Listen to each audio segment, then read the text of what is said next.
What is up, everybody? Welcome back to another episode of the Vandalia Cinema Project. My name is Bobby, and I'm joined this evening by my cousin and co-host Trenon. Bonsoir.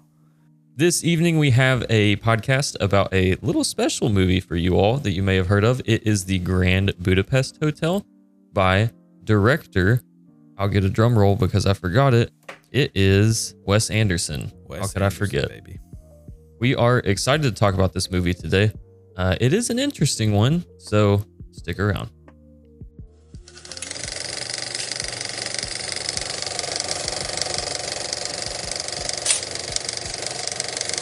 All right, out of the gate, I gotta know what did you think, man? Do you want my truthful opinion? True opinion. You want my hot cast or my censored? No, dude, take it hot if you need to. I didn't like this movie. Oh man. And I almost don't understand why other people do. Okay, I won't say that. Oh my god. I would not watch this movie again, period. I'm so happy that I did not watch it with my girlfriend. This is like an art house film made it big, essentially. Well, it is. And I'm not, no disrespect. I like a lot of art house films. I do. But I don't like this art house This film. hurts, man. I wonder if I can sway you. I don't in know. any way. Maybe I could sway you. No, that's so. This is our ninth episode of our very.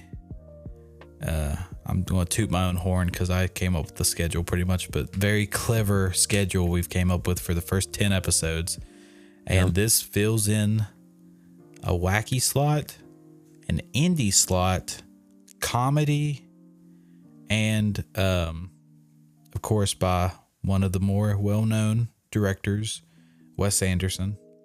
Still niche, but people that watch movies know about Wes Anderson.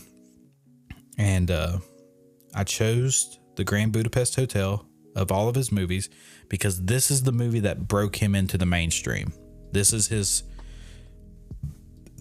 the first movie of his that made money, like money. Right.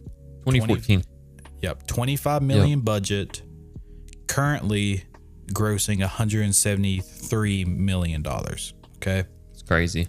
Yep. So this is, I mean, the other ones, they're around the same budget and they maybe make double that, which, hey, I don't think he has a flop, but it's very different making $45 million box office compared to, like, obviously we're in the era of like shit hits $1 billion nowadays.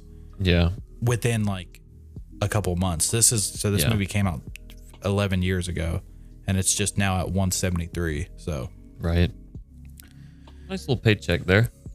Oh, yeah. I do think that, I mean, for the amount of stars that it has in the cast, that was really funny watching this movie. I didn't go into this with it. Did not do any research prior. Didn't know anything about it. I read the little box cover. Mm-hmm. That's it.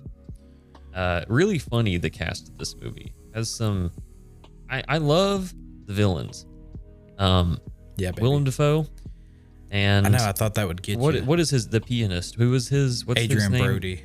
Yes, Adrian Brody. Awesome actor. I love both of them. Maybe about the same, which is a lot. Two of my favorite actors out there. And they kill it in this. The whole... I don't know if I could pick like what I specifically don't like about this movie. It's just strange. It is a very weird movie. Even the way it goes. I didn't think the story was super compelling, to be quite honest with you. Mm-hmm. Maybe that's like a hot take. I don't know. Didn't find the story like super gripping. Was just kind of waiting to see how do we get there? I know he's telling the story from the beginning. How do we get to the end? There's things that happen. The dominoes are falling. And even then, I feel like Willem Dafoe's character, it is funny. Like, he doesn't have like a threatening aura about him. Willem Dafoe plays it perfectly, but I don't know. He's just always there's just a lot about this movie that I thought was subpar, I suppose. Well, this movie, I think Wes Anderson, he's a character director. Yeah. And not so much a plot director. I prefer movies about characters than I do movies about plot. Just most of the time, you know? Right. So I think this is a very character-centric movie. Well, it's almost like it's a hangout movie. Yeah. And there's a lot of themes in this movie. I did like a little bit of research, a good bit, I'd say. And melancholy is like a big theme of this movie. And like the way it ends and the way it jumps around, it almost like we know the ending a little bit from the beginning, you know. Yeah. We know the fates of many characters from the beginning. And whenever it ends, the movie ends, you're kind of like, that's it. But it's not even, that's what you're supposed to feel. Right. Because the characters in the story are like, yep, unfortunately, that's it. And I wish I had more time with these people. And the characters in the movie also wish they had more time with these people. Yeah. This movie it's a picture of a picture also, which is very interesting. Once again, guys, spoiler warning. I love this movie. I'd give this movie a fat 9.5 out of 10. This was for this. Out of all the movies we watched, I'd only seen this movie one time before. Okay. New to you. Might as well be new to me. But, you know, compared to, you know, besides Parasite and Spirited Away, I had seen this movie one time. The other movies I've seen a magnitude of times. Oh, and Superman. But I went and I watched this movie twice. That's the only one I've done this for the podcast. I was like, I'm going to run it back. I'm going to watch it again.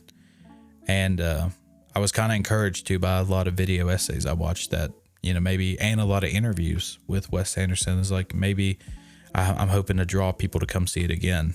You know, I hope they get it, their feel from the first time, but I hope they come and see it again. And I definitely wanted to. Yeah. So wait, spoiler review. We're gonna get right into it, I imagine. So Yep.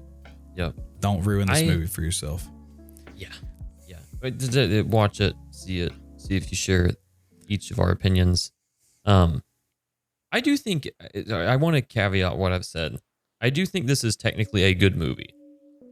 I just have how technically good I think the film, the characters, cast, etc. is versus how much I actually enjoy watching it in practice.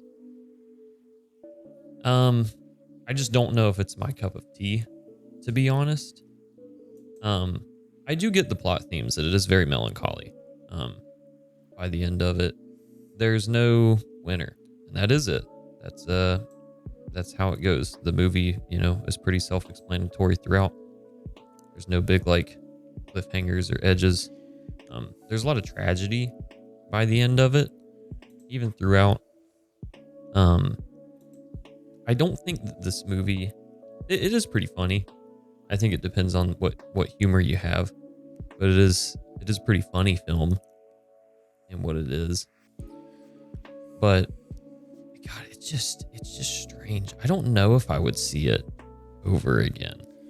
I know I said it, but I definitely wouldn't watch it back to back like you did. And it's really funny because as I was watching this movie, because we had texted a little bit earlier, and you were like, "This one's a banger," and I turned it on and got like this hour and a half runtime, super smooth. I got like 50 minutes into the movie, and I went, "Yeah, this shit ain't for me," but I know why you like it. I could just feel it. I knew that you were eating that shit up.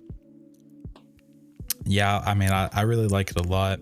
I think Wes Anderson he's cool, man. I got introduced to him in college, and really didn't know anything about him. First movie I saw of his was Isle of Dogs, because it was new, and it's stop motion animation, and like I just was like, yep, I get it. It's just really, I get what he's going for. I've seen Fantastic Mr. Fox, and I'm like, yep, I get it. And I saw Grand Budapest Hotel, and I actually like it a lot more because live action, the weird claymation stop motion, I'm not always, sometimes I do really like it. Sometimes I'm just like, ew, this just depends. Yeah. It's not pleasing to my eye. This is my first Wes Anderson film, by the way, as well. And I think only is it my first time watching it, so maybe there's some things that I need to get from his other films and the vibe of it. I don't know, because like this is the one that broke mainstream. So I would think that this would be the introduction to it, and right. So, maybe if you didn't like it, maybe you won't like any of them, or maybe this one is maybe too mainstream and you need a little bit more art house and a little bit more, because the plots to all the movies are very, from what I understand, they're just very, it's just all background. It's just all about the characters, Yeah. And it is hilarious. He has these huge casts, and he's just kind of built up well, I'll just go ahead and hit you with some fun fact. He went to high school with Owen Wilson. Him and Owen Wilson were boys. That's funny. That's cool, though. And they made their first movie shortly after that together, and it sucked. And then somebody gave him some money, and they made it into a real movie. And right. So he's boys with Owen Wilson and all of his brothers, and that's sweet. They play in his movies all the time, and somehow they got Bill Murray involved in a movie. And they were like, ooh, we really don't have that much money. And he was like, just pay me what you're paying everybody else. And so Bill Murray is working for peanuts. And it's kind of just created a precedent where actors, they're like, and I even saw like an interview of like a pretty high profile actor that was like, I don't play in Wes Anderson movies to make money. Yeah. It's not about that. I just do it because I like him and I like what he's about. I would compare him the most to, of all the directors we've covered, him and Tarantino, I think, are the most similar. They have very similar vibes. Whenever I watch interviews of them, they have opposite vibes, but they're into the same shit. Like Wes Anderson watches movies. He watches foreign films. He's all about, he watches so many foreign films. I thought he was foreign. I thought he was European for the longest time until today. And American I learned fella. That he just red, white, and blue, baby. Yeah. Went to school with Owen Wilson. So obviously Owen Wilson's not European. But he's well-traveled, and a lot of his movies, he kind of uses as like an adventure.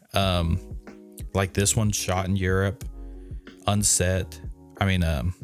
location, all of it, not in a studio. He did another movie that I'm very interested in seeing now. It takes place on a train in India, and it's crazy. He just went full artist and was like, I like trains, and I went to India and I loved it. So I was like, I need to make a movie about a train in India. So like, need to check that one out, because it's just, whatever. And he just talked about how he's like getting emotional. He's like, it was like a life-changing experience just being in India for so long and getting to be on this weird train. But he's very stylized, like Tarantino also. Like I could just pick him out of a crowd. And I mean, this is one of the more unique movies that I've ever seen.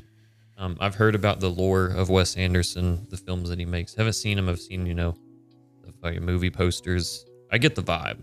Yeah. And this is a very unique film. Like, I could tell that this dude has a brand. He's got a plan, and it's brilliantly executed. Again, like, I'm not dogging on the movie. Like, if this is a technical review of this movie, I would completely agree that this is probably a 9.5 out of 10. If I'm giving it my enjoyment score, it's gonna be lower, straight up. But like you said with the Tarantino comparison, I thought about that throughout. From the one random sex scene that's shown in it, that's thrown in there, very funny. Yeah. Good, sweet, awesome. Very Tarantino-esque. That really was. I was like, oh, this motherfucker is directed like Tarantino. Weird. Also, just the way it's shot. Weird dialogue. Yes, that he uses for camera angles from down, up. It's strange. He'll do like wide pans to zoom ins. He shoots. It's intentional, but it's weird. It's unique, and it is very Tarantino-esque. He's also Wes Anderson is very well known for symmetry. He loves wide shots of just perfectly symmetrical, like the hotel. Anytime you see the hotel, the center's in the center, people are standing in the middle. He's known for that. It's actually funny. Not too long ago, somebody was making videos on like TikTok, and they're like, if Wes Anderson directed Spider-Man, and it was almost like AI slop. And he even said, like, he was like talking shit on it. He was like, if this is all you're getting from my movies, because, and after watching this movie again, like, it's not just about the symmetrical shots. It's not just about the close-ups on papers and, like these people trying to like they try to steal his swagger, and they just can't match the flow. You can't imitate it. Yeah. Yeah. Because he's not going for that. This is just what he likes. He's not even like, it's not even like he's like intentionally doing it in like the sense that you're trying to copy something. This is just how he wants to look at something.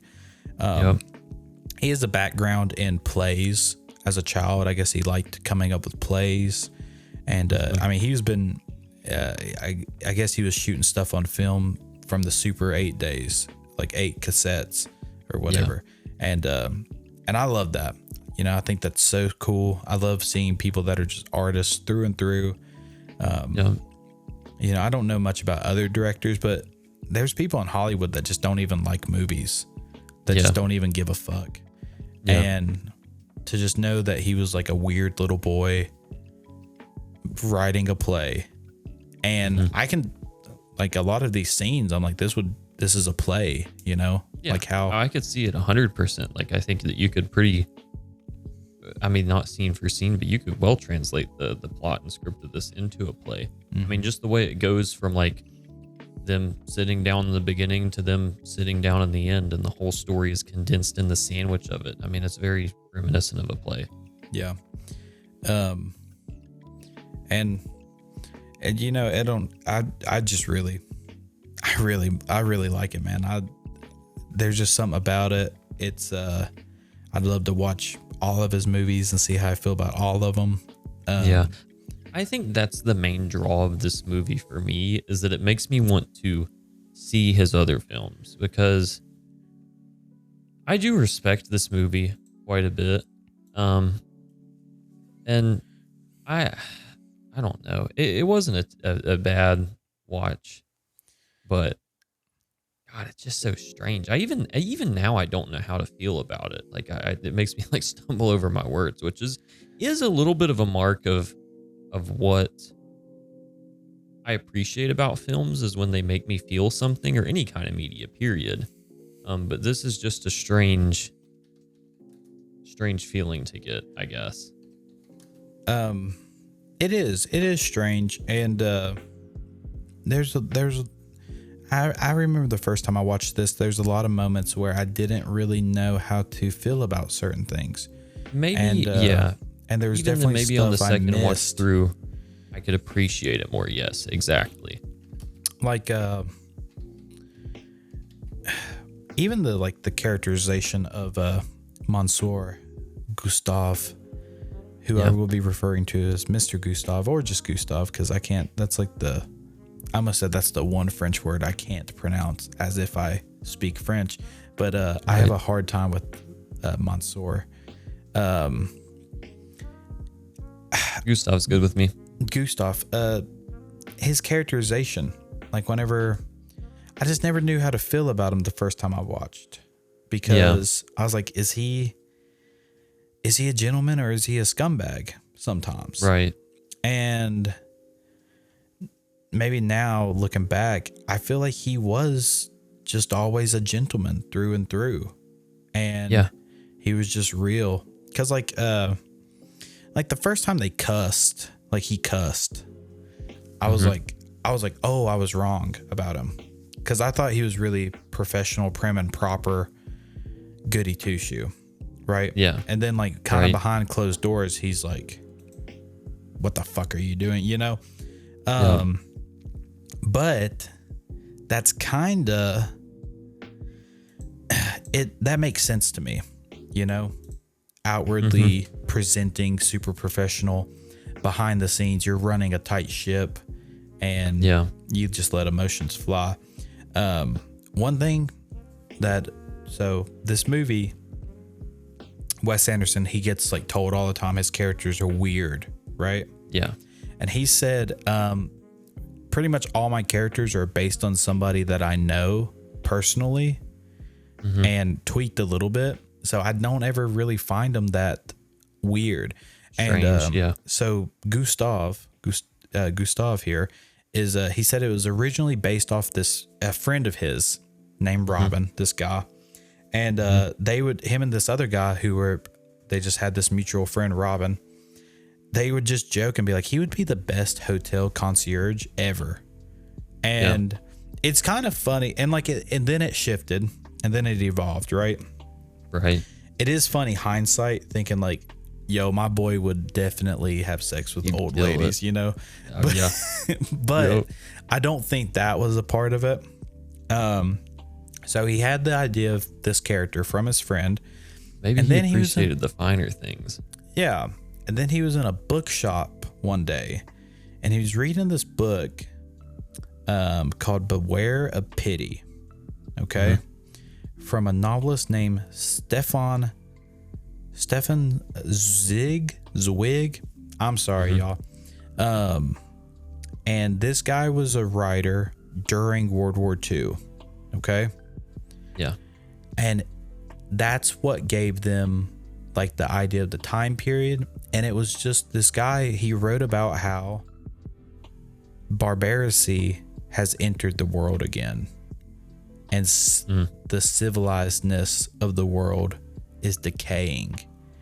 And it was kind of like a postmodernist view of like, damn, you know, we had it better back then. And so this is like, it's like a weird period piece, even though this country's fictional. Right. This is it's just an analogy of like fascism, right? These people, this time period, stuff like that. And I just love shit like that. I just love pulling from that part is cool. The essence of something. Cause like his books, they're not about a goddamn hotel. Like at the end of the movie, it says, you know, inspired by the writings of Stefan Zweig. He didn't write about a fucking hotel. You know what I mean? It's just the vibe. It's just in between the lines of living in that time period is what inspired this movie. I think that's cool. Yep. I agree. And it's super cool. The period that this is based in.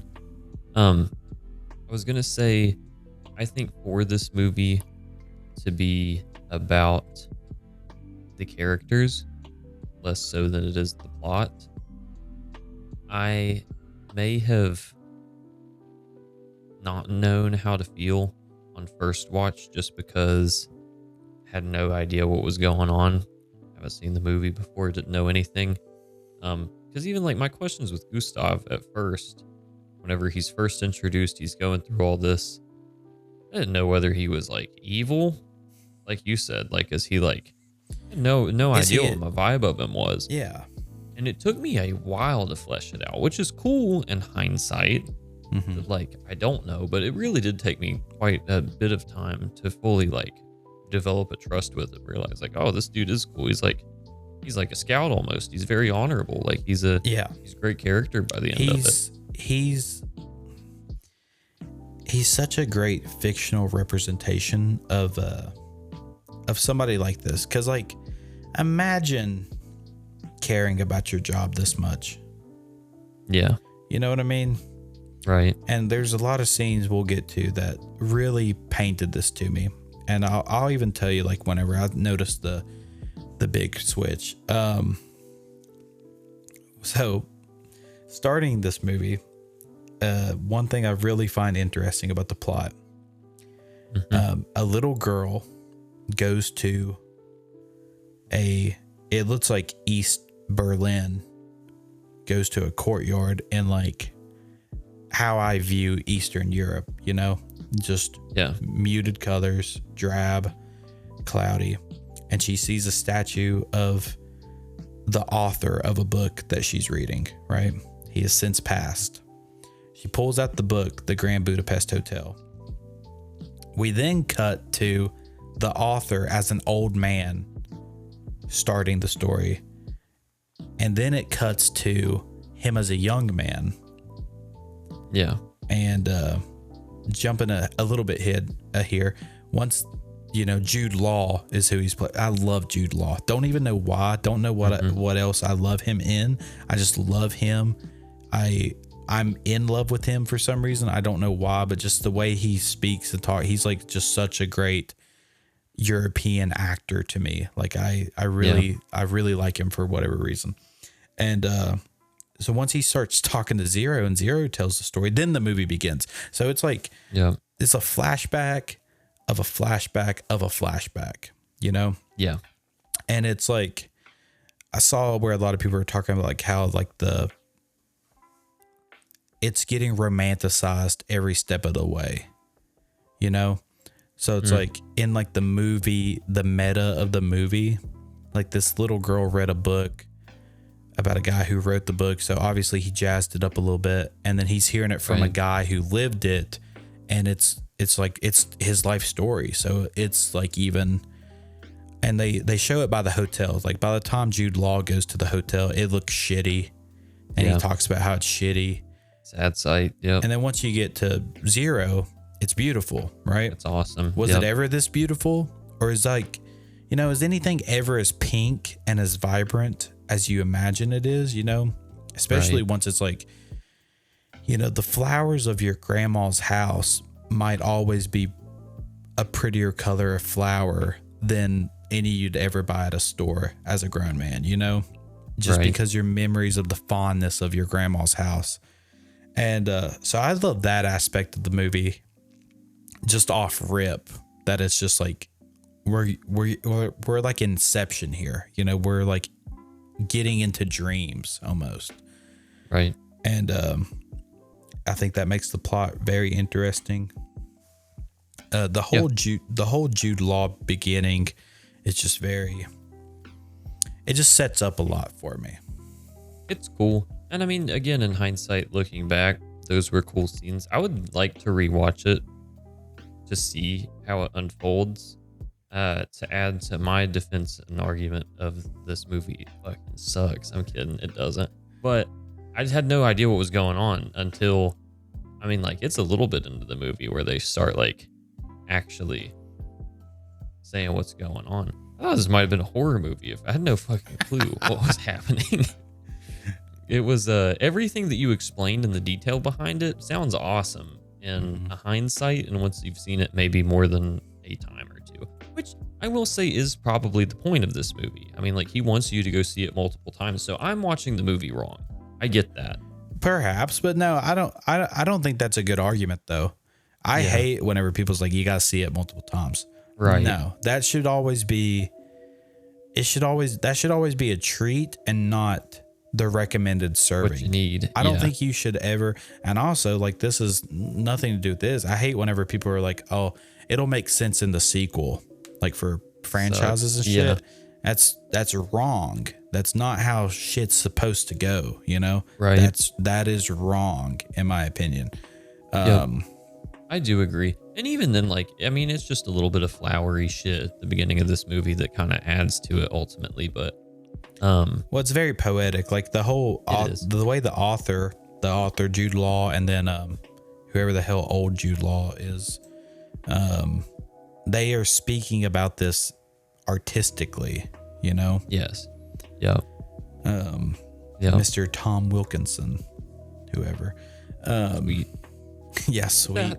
That whole intro sequence is cool. I do like that. The old shitty hotel, and then like the description of it where it's like, yeah, nobody's here. There is one guy that, you know, we believe he's the owner. He stays in the closet basically. Why does he do that? And the whole time I'm like, damn, why does my brother do that? What's he up to in there? And then he ends up finding him in the saunas or the baths. Yes. Super cool. Well, I like that. I mean, yeah, I'm like, God dang, dude. I love, like, we was talking about every scene of Spirited Away. I love every scene of this movie. Like, there's just so much charm in every scene. Like, whenever he asks the modern day hotel concierge who that is, and they're talking about him, and then he like gently turns to them like he's aware of their conversation. I just love that. And I love how he appears in the bathroom. And they even do, like, whenever they're having this conversation, the way they're sitting in these bathtubs is very almost like kid-like, because it cuts back to Zero and he's like has both of his hands up holding himself up, old man Mustafa, you know. And I just love that. I love the, god dang, dude, I love the dialogue of the old man, because he's like, look, if you're just being polite, then that's one thing, and you must let me know. But if you are genuinely interested, come have dinner with me. Like, I just love how they talk. It is a funny progression of it. It's wacky. It is wacky, but it is a cool progression. It's unique. The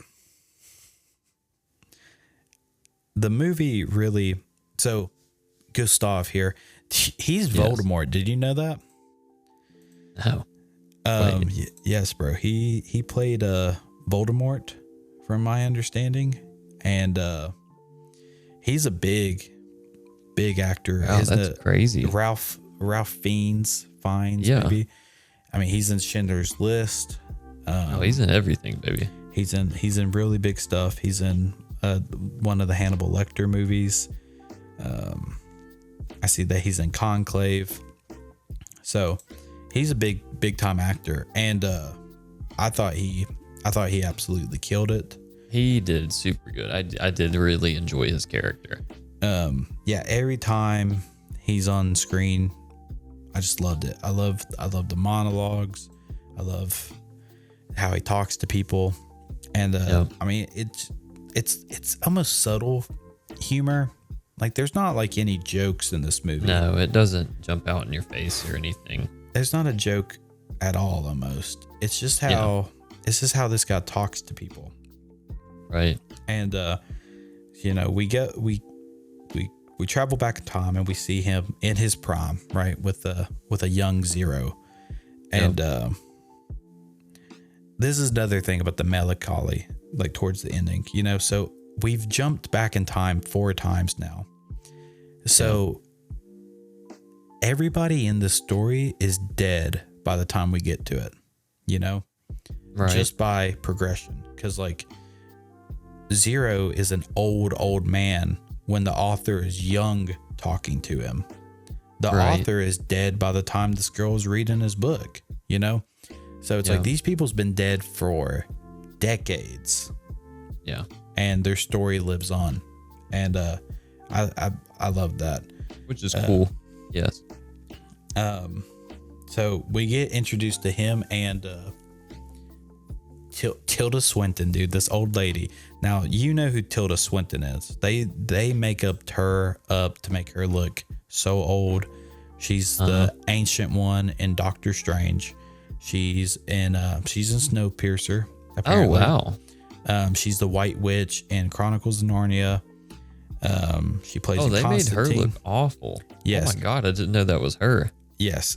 She's a fantastic actress. And Wes Anderson said that most, you know, like, normally he's a low budget guy.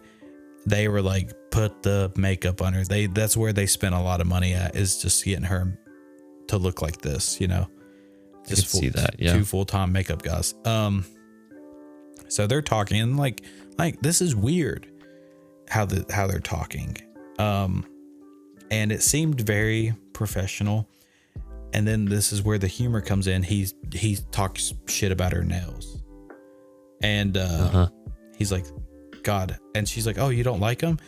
And he says, it's not that I don't like them, I'm just physically repulsed by them. Yeah. And so it's just this is weird how these people are acting. He just spouts off poetry randomly. Yes. And you know, he is a little dishonest because she's like, here's a coin to go light a candle for me. And he, you know, he doesn't do it immediately, and he doesn't see to it personally. And he says something to Zero like, it takes a lot to get to earn the loyalty of that woman, of a woman like that, for 19 seasons. So we know that for 19 years he has done this. He's been up to this lady, right? And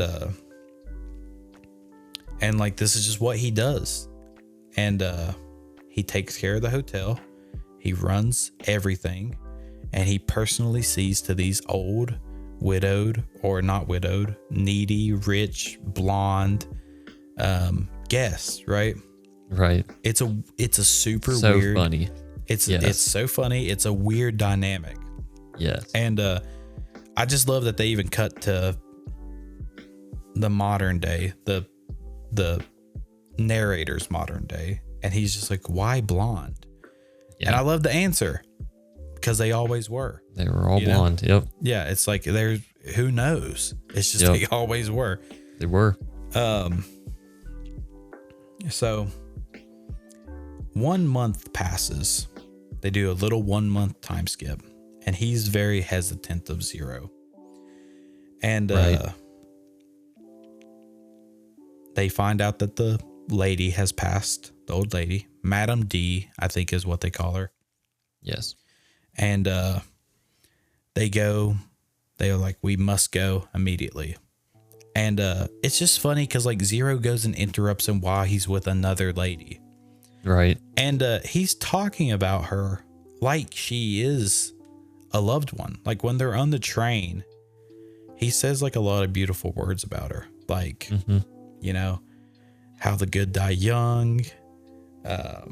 Spend a lot of time with her. Her family's going to be there, and they're just a bunch of money hungry vipers. But then he's like, hopefully there's some money for me, for your gentleman here. And so it's like, what is this guy's, like, what is his, what's his motive? What is his alignment, you know? Yeah. Is he in it just for money? But also he says like that really funny line about how, you know, when you're young, it's all filet, but you get to my age, it's about the tough cuts. But I like them. They're a little bit more flavorful. A little flavor to them. Yeah. I like so funny. And up until this point, you know, now we get introduced to the fascism element of the movie, right?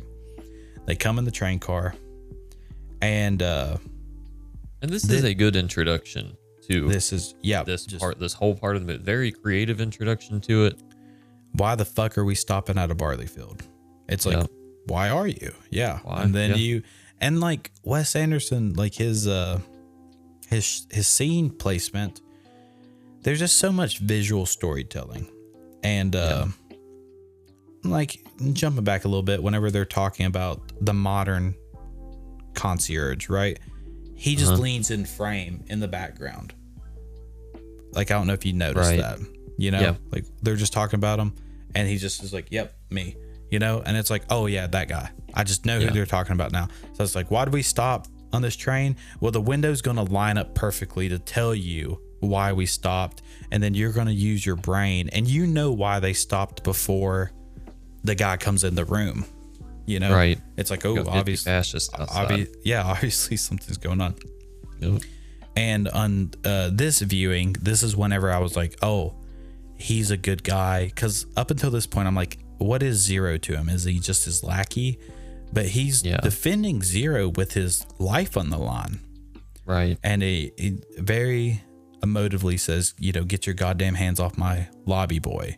And they once again, they share like these really close up, intimate there's a lot of intimacy in these movies. That's why I think I like them. This how intimate scenes are.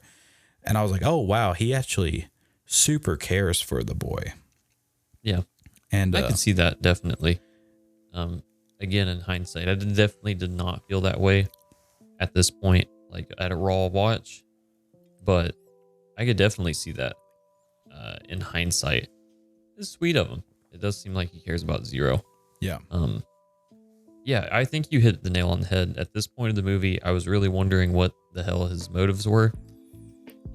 Still didn't know how to feel about him as a character. Thought he was shady, potentially. I figured he was in it for the money.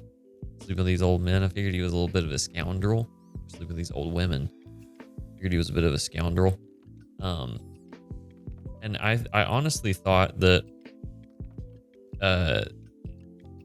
Zero was just his bitch boy, essentially. Yeah. Yep. Well, because he's mean to him earlier, you know? Right. He's like kind of writing him off and saying he has zero experience. And then it is really funny that he's in hindsight again. He's not nice to him until he says, "Why do you even want to work here?" Yes. And Zero says, "Well, who wouldn't want to work for the great Grand Budapest Hotel?" And he's like, "That's a great answer." He said, very good. I love that. Love it. And I think this scene immediately kind of, if you weren't sure about his character, even like with the glancing looks, but I feel like at that point I was like, he actually he cares about this boy because, I mean, goddamn, he's risking his life. And right. So the Edward Norton, a great Edward Norton cameo, he comes in, Hinkles, right? And he recognizes him and he goes, "Do you know who I am?" And he goes, "Of course. It's uncanny. You're little Albert." And then Hinkles gets him off and he says, your friend, your companion really was there for a lonely little boy, or whatever he says, right? Yeah. And it's just like, yeah, this guy, he is a super professional. Like if he was just like a scumbag, if he was just like in it for the money, would he have remembered this little boy from 20 years ago, however long, Right. Potentially a long time. Yeah. Remember his name, asked about his mom, knew his parents, right? Right. So it's like, obviously he does take a great care of him. Yep. It was a build up for me. I do think that this was like the first scene where I was completely not skeptical of him. Like, I definitely didn't think that he was like completely an evil scumbag here or anything like that. And it did build and build and build. I think specifically as we get on to the next little parts is when it became a little bit better for me.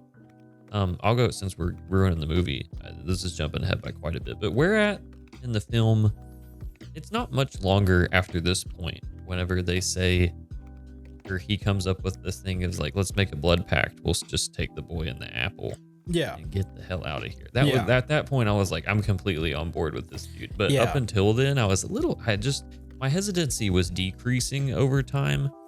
But I did notice that was the scene where I was like, sweet. And that was probably potentially by design. Well, there's weird. So they get to Lutz, wherever. Yeah. Wherever the hell. And he's at the casket with old Madam D, right? Yes. And he's being really sweet.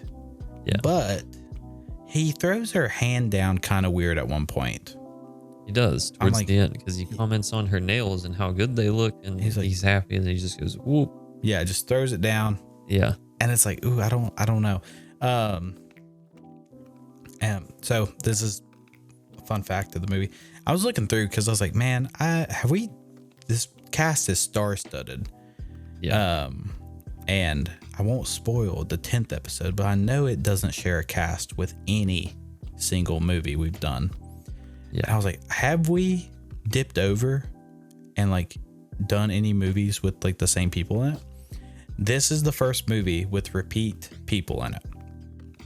And it's all the correlation is with Inglourious Bastards, which I found hilarious. I can see that 100%. Yep. And there's one that's very obvious, but the maid in this scene, okay, is she is a French model. She is recently brought back into mainstream knowledge because she's in Death Stranding. Okay. And like I'm sure you've been seeing all the posts about Death Stranding where it's like the mocap is so good, right? It's just literally these actors. It's Leia Sado. I don't know. She's French. She's like a French model. I don't even know if she really is. Well, no, it looks like she's in a lot of movies, but she was the milk farmers, the dairy farmers, one of his daughters. Right. So I was like, that's pretty good for us to do like two minor side characters. That's the only similarities. Harvey Keitel pops up in this movie towards the end, and he's a voice in Inglourious Bastards, and a lot of the German soldiers. There's a lot of overlap with there, so that's interesting. But that's funny though. In terms of like big characters, we've still not had like a shared movie with like big characters in it. So I thought that was really interesting how good we've done. That is interesting. So he's at this old lady, and they get put into the pantry room, and this was kind of weird because like the butler looks at him, and Zero says, "I'll never forget the look on that butler's face," and it's not even like that expressive of a look, right? And it doesn't make sense until the near end of the movie. No, I didn't know what the fuck he was. I didn't know what was being conveyed to me there. I remembered the look, of course. You know, obviously spoilers are in fair play, but at that point, you know, this is what you'd get on the second watch. He knows about a second will that leaves everything to Gustav, and he knows that they're going to frame him for murder at that point, you know? So that's why he gave him a weird look. As a viewer, you don't know that for a very long time. And then they walk into the will reading, and we get some more Jeff Goldblum action. And also awesome cameo. I love the first scene of Jeff Goldblum where he's in the tiny car in the back seat, and he's just looking at the camera so weird. Like I like Wes Anderson movie because it's like, here's a character introduction. Here's like what they look like for 4 seconds. Just soak it in, and it's just big ass Jeff Goldblum, just looking smug almost. Just that is so funny. And so he's reading the will, and we see Adrian Brody, Willem Dafoe, and just a room full of people, right? And they get into that little fight. I thought that was hilarious. Just like them punching each other. I see. Oh, I had to Google it. Yeah, the Jeff Goldblum looking like Sam Hyde. Yes. I'm well aware that I did not know that was Jeff Goldblum. That's so funny. Yeah, dude. Mr. Goldblum's in this movie too. Yeah, I thought that's whenever I was like, I thought that would have roped you in, Willem Dafoe punching out Zero. I was like, man, he loves Willem Dafoe, dude. He's gonna love. Dude, I am a Dafoe head. I thought you'd love him punching and turning around and like wiping off his brass knuckles. I was like, this has got Bobby, dude. This is, because I was worried. My fears had been realized. I was like, Bobby's not gonna like it at all. Whenever he texted me earlier, normally he's like, we try not to talk about the movie until we get on the podcast. I get a text, but you know, usually it's like, I really liked it. Isabel had a good time, you know, loved it, whatever, just something small. Right. Bobby hit me with done with the movie. And I was like, oh man. I didn't have anything else to say to you at the time except done with the movie. Done with the movie. Willem Dafoe is funny here, and his character is cool. Man of very few words. Does Willem Dafoe, how many words does he say in this movie? Maybe 20. Holy shit. It's crazy. Maybe 10.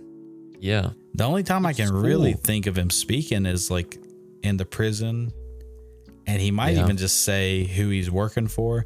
Oh, he talks to a woman, but still, it's very limited lines. Yeah. It's only a little bit. But yes, it is cool him being the henchman, essentially, in this movie. And that was funny. Him punching out Zero. And they revealed that, everything has gone according to plan for Adrian Brody. He's going to get all the money.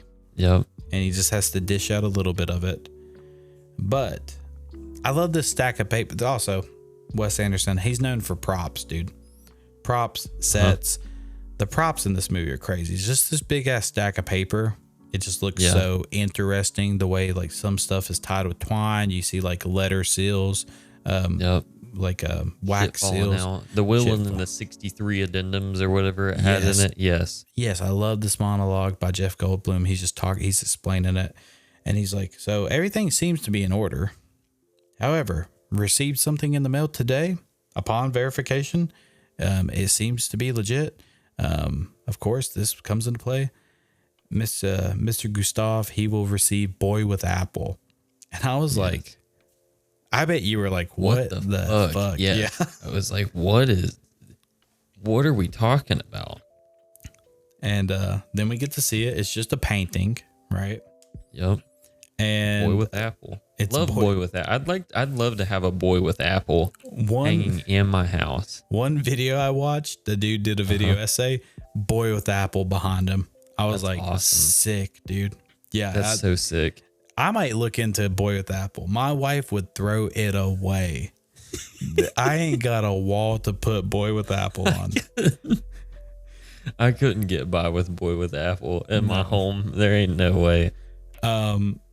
Okay, fake painting. This is not based on anything, just for the movie too, which I thought that's just so hilarious. Awesome. Yeah, just Boy with Apple. My other favorite painting is Whore's Pussy that they then hang up on the wall behind it. I don't even remember much. What a gross ass painting that is. It's awesome. It's so sick. It's so funny that that's the replacement for the priceless painting, and he just picks it up off the fucking floor. Like where did it come from? Like it was getting ready to be thrown in the fireplace or something, Yeah. It was so funny. I also do appreciate that they were like, Boy with Apple is what is up, yo. Everything else in this house is fucking rubbish. Yeah, like it is about the Boy with Apple. Adrian Brody, he just got, in this fake land, he got $1 gazillion, they call them like Klobucks or whatever. Obviously it seems very minor, right? Right. As we know later, there's a huge plot point with Boy with Apple besides just them wanting it so bad, but which is awesome. So sick. Great writing. Love it. But yeah, it's like, dude, you're that mad about Boy with that? Because like he stands up, he's like, the hell this, he starts saying slurs. Like, right. Ain't no way this dude's gonna get Boy with Apple. And like the whole place is in an uproar over Boy with Apple. And so they steal it. People see them steal it. They snitch later, which I was like, dang. Like the maid snitched. That was wild. It was wild. I was looking up the quote. I was trying to remember the beautiful boy on the cusp of manhood. Yes. I loved that description so fucking much. It cracked me up. Firmly grasping an apple, you know, on the cusp of manhood. The maid did snitch. Yes, dude. Later, she did. Yeah. I mean, she waited, which has only been a couple of days apparently, but it feels longer. There was a lot of suspense around the damn letter in the painting. It had no explanation of that until later in the movie. Yeah. Which is cool, but the whole time I was wondering what's up with this letter. I thought the way this movie was going to work out, which it is kind of, that's the thing, is like kind of what I thought how the movie was going to go is about how it went, but just with a little bit more weirdness sprinkled in it. Because I honestly, at this point, figured, because this is pretty early on-ish. I mean, maybe not. Maybe this is a short movie, so maybe it's like halfway. I don't know. but I figured they would incidentally find the letter at some point, which they did, essentially. And it would just resolve everything completely, which essentially it did. Yeah. Which I guess is why you put the letter. It's the, when do you know about the letter? It's you see the guy slip it in there whenever he wraps it.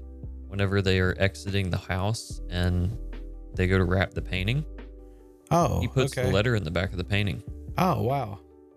I almost wish that wasn't in there because damn, I feel stupid talking about how much I love this movie. I thought the old lady had put it in Boy with Apple.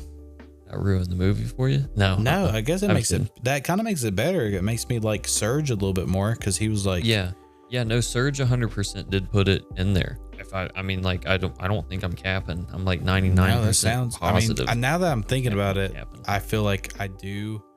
I remember him rapping it, and I remember something happening, but then it's so long until it. Right. I mean, once Boy with Apple's out the picture, you don't see it till the end again, you know? No, yeah. Whatever. But I hated that I was completely right, that there wasn't a little bit more of a twist on it, kind of. Because, like, I figured they would go to get Boy with Apple, open the wrapper, and go, my God, we could have had this letter the whole time. And it would have fixed everything, which isn't, again, it's not dissimilar to what happened. Right. That's very interesting. Very interesting indeed. I love them. They get back to the hotel and they're locking up Boy with Apple. And so they're on the train and they're making the blood pack. He's explaining to Zero because Zero's like, he's like the audience. He's like, what the hell is the point of, the apple? And the guy's like, oh, it's priceless. I'll never sell it. I'll keep it forever to remember her by. So funny. I better sell. I love the immediate switch up. And they form the blood pack, 1.5% on some little boy shit. That's pretty big deal for priceless though. 1.5% of priceless is probably a pretty penny, Yeah. He's like, but I'll just will everything to you if there's anything left anyway. And obviously that comes into play at the end of the movie because I assume that they never did like another will, it was just always that one, just that. And so I love that. I love their relationship. And they get back and they're locking it up. The fascists come, which is just the police force, I guess, also. Yeah. And this is like another big visual comedy moment whenever they're like, oh, they think they're there for Boy with Apple. Right. So, and he's like, you have talked to the police before. He's like, yes. So he's like, to shut up and lie then. And thought that was funny. They get down there and Hinkles is like, I hate to do this, but you're under arrest for the murder of her. And he just explains, he's like, I knew something was strange. We were never told the cause of death. And then he just runs away. And it's like a very lingering shot of him just running away up the stairs. I love the stupid, goofy ass running in this movie. There ain't nobody that runs well, which is awesome. So funny. Yep. And he just goes to prison, which I was like shocked by. I was like, damn. Right. He's just locked up. Yep. And like the plot of this movie is so it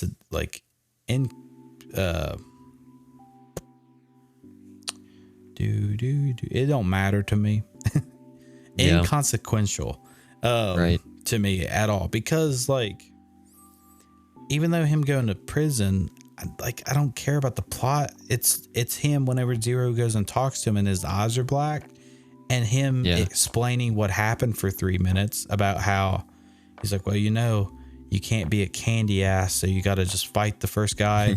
You have to. So I fought this guy named Pinky Draymond, and you should see him. I really kicked his ass. Fucked him up. Yeah. I've actually grown quite fond of him. I want you to meet him. He's a great friend of mine. And that's what makes this movie for me. It's like this just hilarity. The shit like that. The absurdity. Yeah. Cause it's just constant.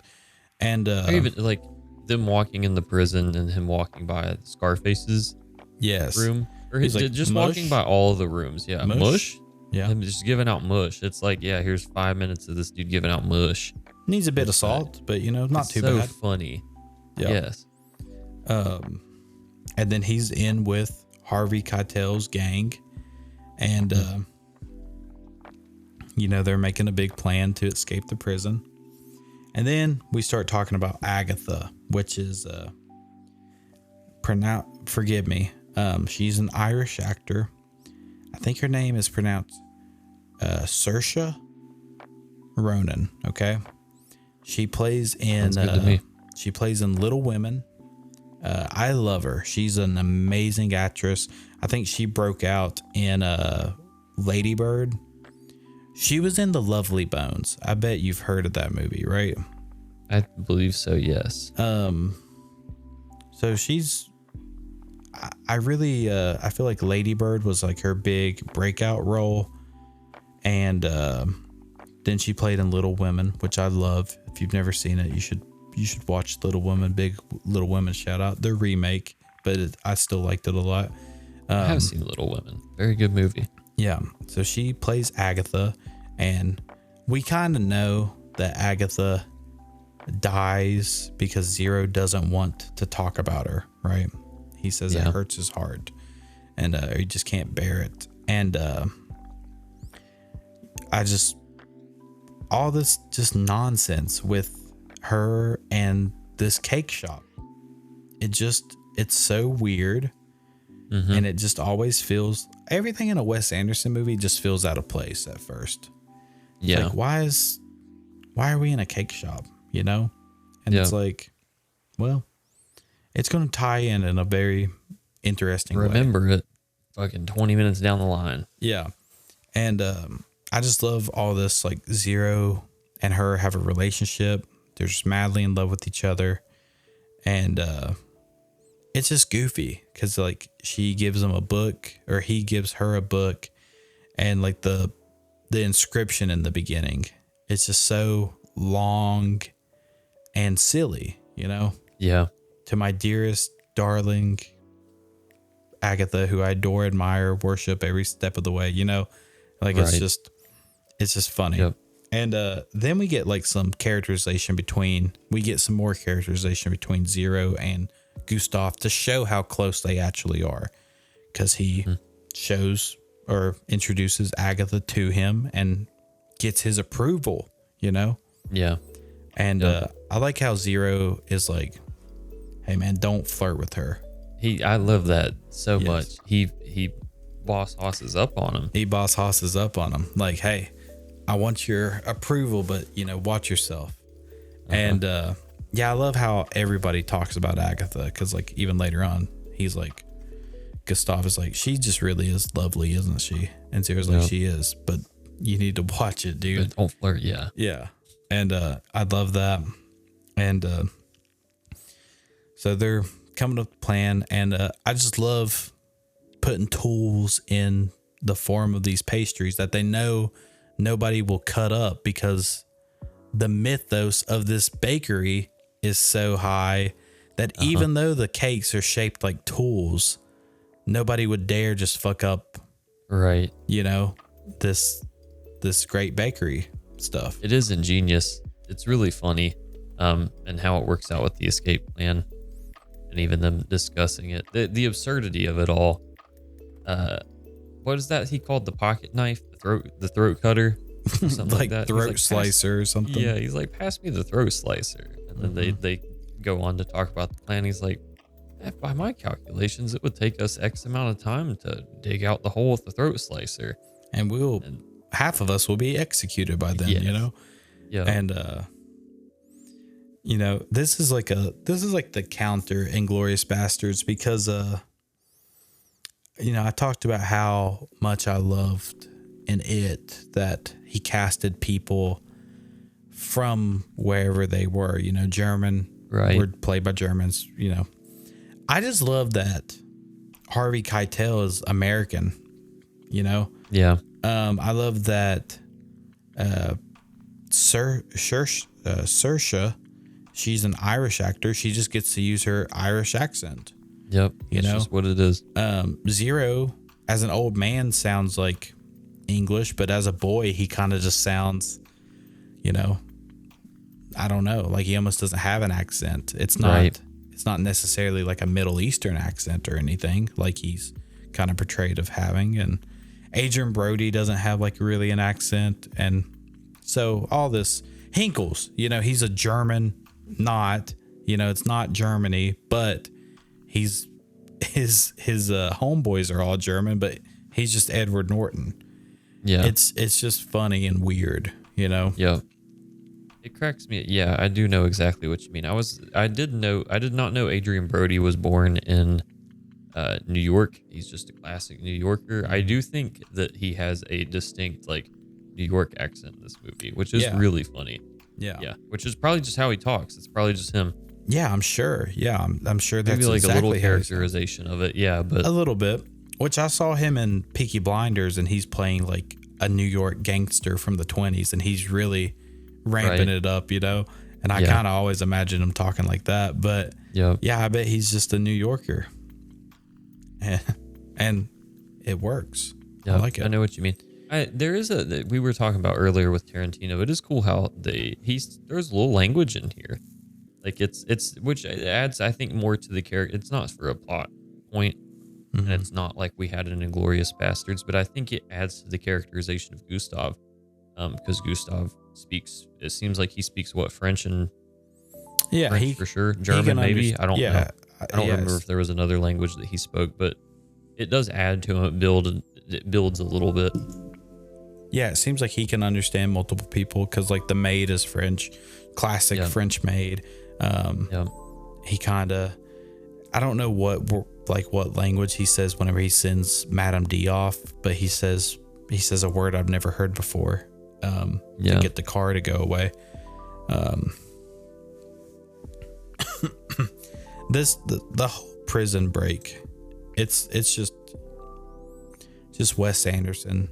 He's just kind of flexing, you know. Here's just some wide shots of like the outside of the prison and the ladder and a little wacky. I love them. It's almost like old Tom and Jerry are like cartoonish of them hopping over the guards and crawling underneath them in the beds. That was hilarious. That was awesome. I like when they're I love the noises whenever they open up the latch, like we've made it, and they just open up on a poker game. Yes. The sound everybody makes, they just sound like genuinely frightened because everybody's like, ah.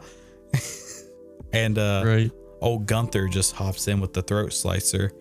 And if this was like a serious movie, I'd be like, damn, why didn't nobody jump down there and help him? But you know, it's just Gunther just jumped down there and killed 5 fascists and died doing it. And died. Yeah. And all that Gustav has to say is, I guess you'd call that a draw. Yeah, like it's like, and they just move on. Sweet. Yep. And when they escape, he's introducing Zero to everybody, and he's like, "This is Pinky. This is whoever." Gunther was slain in the catacombs, unfortunately. Just skips over it, and you know, I love just how they're just standing there. And it's kind of showing how absurd it is because Pinky and the gang are like mad dashing, making a break for it. And they they like steal a taxi, right? And we get to see them try to escape while Gustav's like, "Did you bring the disguises?" And Zero's like, "No, they look stupid." And he's like, "God, what about the perfume?" And he's like, "I forgot." And he's more mad that he forgot the perfume than he is about anything. Almost. Yep. Yeah. Says horrible things to him. Yes. And Zero. This is a very cool moment. I like this scene a lot. Yes. This solidifies their relationship, I think, by this point. Because like he says all this awful stuff, basically calling him a dirty, filthy immigrant, you know? Yep. Why would somebody so dumb and stupid leave, you know, whatever he says something like where your most prized possession's a stack of rugs carpets. Yeah. Just says some awfully That's some racist awful shit. Yes. And Zero's like, well, my father was killed or hung, and they shot the rest of my family, and those lucky enough to escape, we had to go through the desert for whatever. So that's why I came here. And he's like, I am quite the fool, ain't I? And they just have like a heartfelt apology and make up, right? Just, I love it. I like how even Zero's like, nope, it's okay. It's no problem. And he's like, it is not okay. Yeah. Yeah. I mean, that's what the movie's about to me. Right. It's not who gives a shit about Boy with Apple. It's seeing these people talk to each other. Yeah. I get like, it. I think at this point of the film, I was like, okay, I think specifically right here almost is whenever I was like, okay, I get what's going on. I'm just going to relax and let it happen. I wish maybe you should have known that this movie is classified as a comedy adventure. I don't know. Well, I don't want you to think that like I was sitting. By this point, I knew it wasn't. I knew what to expect out of it. But at the same time, I was like, it's just hard to tell what fucking details you need to pay attention to whenever he, like you said, he throws you in a cake shop. You're like, oh, here's 2 minutes of a cake shop. And you're like, what was that for? What is happening? Yeah. And then a couple scenes later, it'll recall. But on first watch, everything feels out of place. You're exactly right with that. I thought so, at least. Mm-hmm. It is. I mean, it's just, everything's just so random. Yeah. And, but it does come together to make a nice story. I think so. I think it is beautiful. We get into like one of the weirdest aspects of this movie where there's they're escaping and he makes a phone call and he calls a secret society of hotel concierges. Keys or whatever the it crossed was. keys, right? Yes. That's what Agatha's pen is that, I think Gustav gave her. Yep. And, and then we get Cameo City. We see Luke, we see Owen Wilson, Big Bill Murray, and, these other people. I don't really know them. I like them all. On God. I just like how they're showing what hotel concierges are up to. And it's the weirdest stuff. And they all have lobby boys. Yes. But like one's fighting a fire. One's doing CPR. One's like taste testing food. This job is just over encompassing. Cause at the beginning, they talk about how Zero works from the hours of 5 a.m. to a little bit over midnight. Yeah. And you would kind of assume that Gustav must work a little bit longer because it says he eats dinner by himself. So he does his sermon over dinner and then he goes and eats by himself in his little room. So, I mean, this dude's working like 20 hours a day at this stuff. And obviously there's a lot of perks to it, because it doesn't always seem like hard work enchanting these old widows and such, but it's just weird seeing this. Right. And once it's over, it's over. Like, it's not even, they're never like, oh, we need to call them again or they can help me more. They just give them a ride. It's just it. Yep. They just give them a ride and they find Serge. 5 people. Yes. Mm-hmm. And it's just a fun little thing. It is. And I wanted to go back a little bit. Another one of, we forgot about this scene, which it's another thing where it's like a little out of place almost. Kinda. I don't even remember who Willem Dafoe kills. It's like his first kill. Whenever the dude's fingers get chopped off in the door. Jeff Goldblum. And was it? Oh yeah, it was Jeff Goldblum. So funny that he just took his shoes off. It's like 3 minutes of a scene of you hearing them stomp after each other. He takes the shoes off, baby. And he gets them. He does. Absurd. It's just this. It's funny. It is really funny. Yeah, like getting the fingers cut off is like, it's just weird. And then he picks up each one. Like it's just, it's very deliberate choices, very artistic, nuanced decisions all throughout this movie, you know? Yeah. That's Yes. Wes Anderson. He's an auteur. Like, his movie looks like a Wes Anderson movie. He's doing stuff weird. People are saying stuff weird. And a lot of behind the scenes footage. Like, he's not super demanding. Yeah. You know? But he kind of talked about, like, sometimes I'm in control of, like, a line delivery. But like a train, it can just get off the track, and then I just have to be like, I'm on the ride too, you know? So like he just lets people go crazy. Get at it, yeah. And I mean, like Gustav, some of his lines are said, I say this all the time, but like, dare I say, like Oscar worthy, you know? Like, I thought he like really killed, especially knowing that this dude's Voldemort and he's... He plays in like all these super serious movies. He just plays like such a interesting, unique, serious, but also funny person in this movie that like I've just never have seen before. I'll say this as like a compliment, but also maybe people will hate this, but like I could almost see like Mike Myers could have maybe killed this role too. Like I could see something like that. Some of the scenes, even though like, which would have been another great Inglourious Bastards crossover, but some of these scenes he did, I was just like, man, Mike Myers would have been hilarious doing this, you know. But maybe it would have been too funny. Maybe but I don't know. I know what you mean. Which I think it's just part of the. I think they just look alike. Gustav reminded me, I would be curious, and I don't even know if it would work that well. A Benedict Cumberbatch or something like that, and like Gustav kind of role. I thought that would be kind of cool. That would have been that'd be interesting. Yep. But now after seeing him, I just like after seeing the whole thing.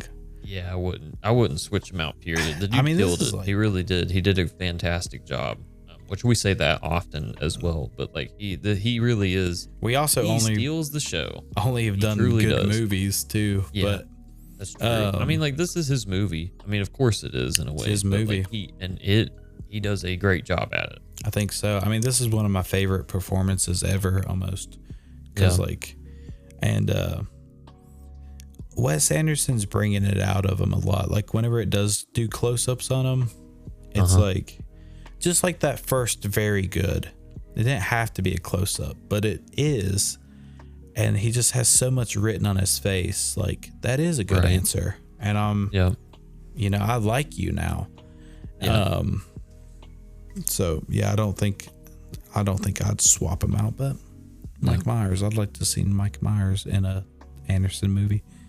Yeah. I think that could be cool. But the society keys, they get the ride. That whole thing is funny. The chain of calls. This is around. I'm just skipping to like memorable scenes, and you can keep up with the flow. This is somewhere around the time where we get Willem Dafoe on the motorcycle. Which he's been on the motorcycle. Don't get me wrong, but the scene of him talking to this fuel boy right near the Alps. Yeah. Oh my God, it's so funny too. I was starting to have fun around here. Love the way Willem Dafoe looks. Love the situation. He has like eyeliner on. He's like really. He looks insane in this movie. Yeah. And he don't say nothing the whole time. He throws Jeff Goldblum's cat out a window. Yes. Just like weird. I like seeing the dead cat. It's hilarious. Just flattered. Yeah. It's just like. It is really funny. Just so weird. I want this jacket that Willem Dafoe is wearing in this movie. It is a pretty sick jacket. I would look so fat and terrible in it that it would be ungodly. But, you know, I wish I had it, especially how it opens up to hold a pistol and a flask. Oh my God, the whiskey that he carries around sipping on him. Yes.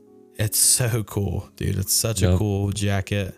Would never be able to pull it off. I looked it up. They're $135. Hey, I hit that lottery. It might be the first thing I buy. That no Ozempic, so that way it'll slim my big ass down to where For a swaggy ass leather jacket, 135 is I shockingly not too terrible. dude, that's what I thought. Honestly. About Impulse did. And then Yeah.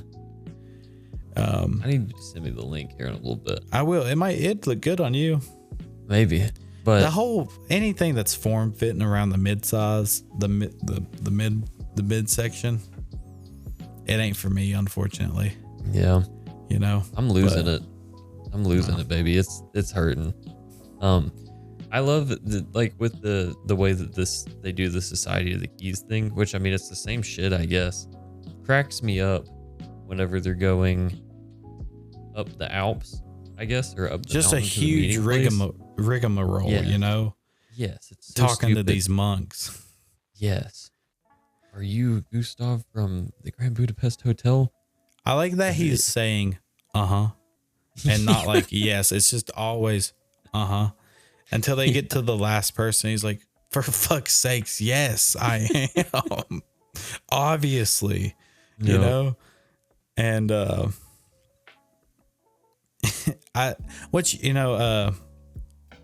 I think all this, like, I like seeing. I don't know if you noticed, but like Wes Anderson, he's really big on classical movie techniques, right? So like the Grand Budapest Hotel is a miniature, Right. the ski lifts up the Alps, it's a miniature.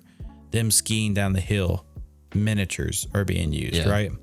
And Right. it's he's not big on CGI and stuff like that.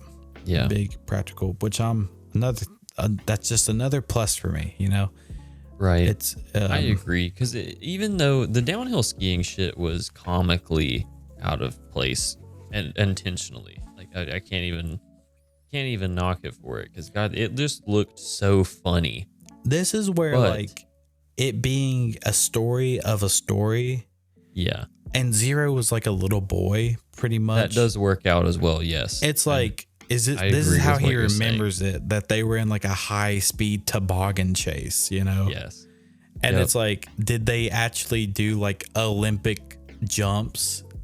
Probably not. probably not. But like yeah. in your memory of like chasing a killer down, it's like, Right. yeah, we were hitting the slopes hard as fuck that day, actually. It is very funny. And so the monks like confess, and he's like, Mm-hmm. I'm innocent. I'm innocent. And he's like, no, the booth, dude. And he's like, oh. And they go in there and we see Surge. And I was anti-Surge a lot this movie. Really, I wish I would have seen him slip the note. I guess I'm just stupid, but I was like, I was dude, big pro Surge. I was on like, damn, this. I was Surge. excited to finally hear something. I was like, sweet, I'm gonna get a little bit of something here. before, like directly before this, Yes. whenever they get the newspaper, where Willem Dafoe's like, I'm gonna go kill the girl, right? Yeah. And then we see the scene of Agatha hear something on her roof, and she looks, right? Yep. She goes back down, and then it cuts to a newspaper saying like young girl slain. Yeah. I was like, oh, no wonder he doesn't want to talk about Agatha. I couldn't believe that she didn't die. Yes, and the head, Who got killed again? I forgot. already. Surge's sister, Okay. Yep. That's Okay. exactly right. Yep. The club-footed sister. the clubfooted sister, and even Willem Dafoe even says, "I'm gonna go kill the clubfoot girl," right? But the subtle trick of like showing Agatha, showing the newspaper, having the head in a box, Right. it just created so much suspense. I was like, "Damn, they killed Agatha, dude! Like Right. this sucks." So, and they're talking to Surge, and he just dies, and they're like, "What the hell so is?" stupid? Yes. I don't know how Willem Dafoe Willem killed Dafoe him. stabs him. I don't know. I have no clue. Kills It's him so and funny escapes you in a get, like, second. You get like a little bit of exposition, that like just like a little bit of dialogue with him, and then he's just slowly explaining, and it's really funny to see Gustav freak out and be like, "Come fucking on!" I've been waiting forever. I need to. Yes. I was in prison, you know, Yep. not And then just he any just is prison, dead. and you know, a German Soviet Union style prison. They were gonna kill Yep. me. Yep. Immediately just folds over dead. Yeah. And I love the chase scene. It's weird. Yeah. And they just like these decisions to on what to film, like him putting his boots in the skis. Just it's so stylish. Right. Them finding the toboggan, there's like a statue of the Virgin Mary, and just the way that Zero pushes it off, it's just a slight comedy, you know? He's just like, push it off. Just like that's what I'll do. And the chase and them killing Willem Dafoe. That Zero took the lead on little snow toboggan. Yeah. Chase. That was cool. That was kind of cool. I was like, oh, he's growing up. Yeah. Yeah, because he does get more and more like, I think especially whenever we had said it earlier where Agatha gets introduced and Zero's like, don't flirt with her. You see a little bit of authority in him where he goes from just like little piss boy to he's getting a little bit more ballsy. I guess he's just turned into a man. Almost. Well, whenever Gustav's in prison, he's like kind of running the hotel in a weird way. That is true. He's the man. Doing the sermon, and Gustav says in the letter, like, do what Zero says. Yeah, and that is true. This is another thing, just a weird artistic choice. I love that, like, as they're reading the letter, we see him speaking the letter, and it's just so not how it happened. You know what I mean? He's like on a podium in prison. Guards are on one side, prisoners on the other side. Just to show you, like, his mind's, like, what people are imagining. Like, he's in prison. This is what it looks like.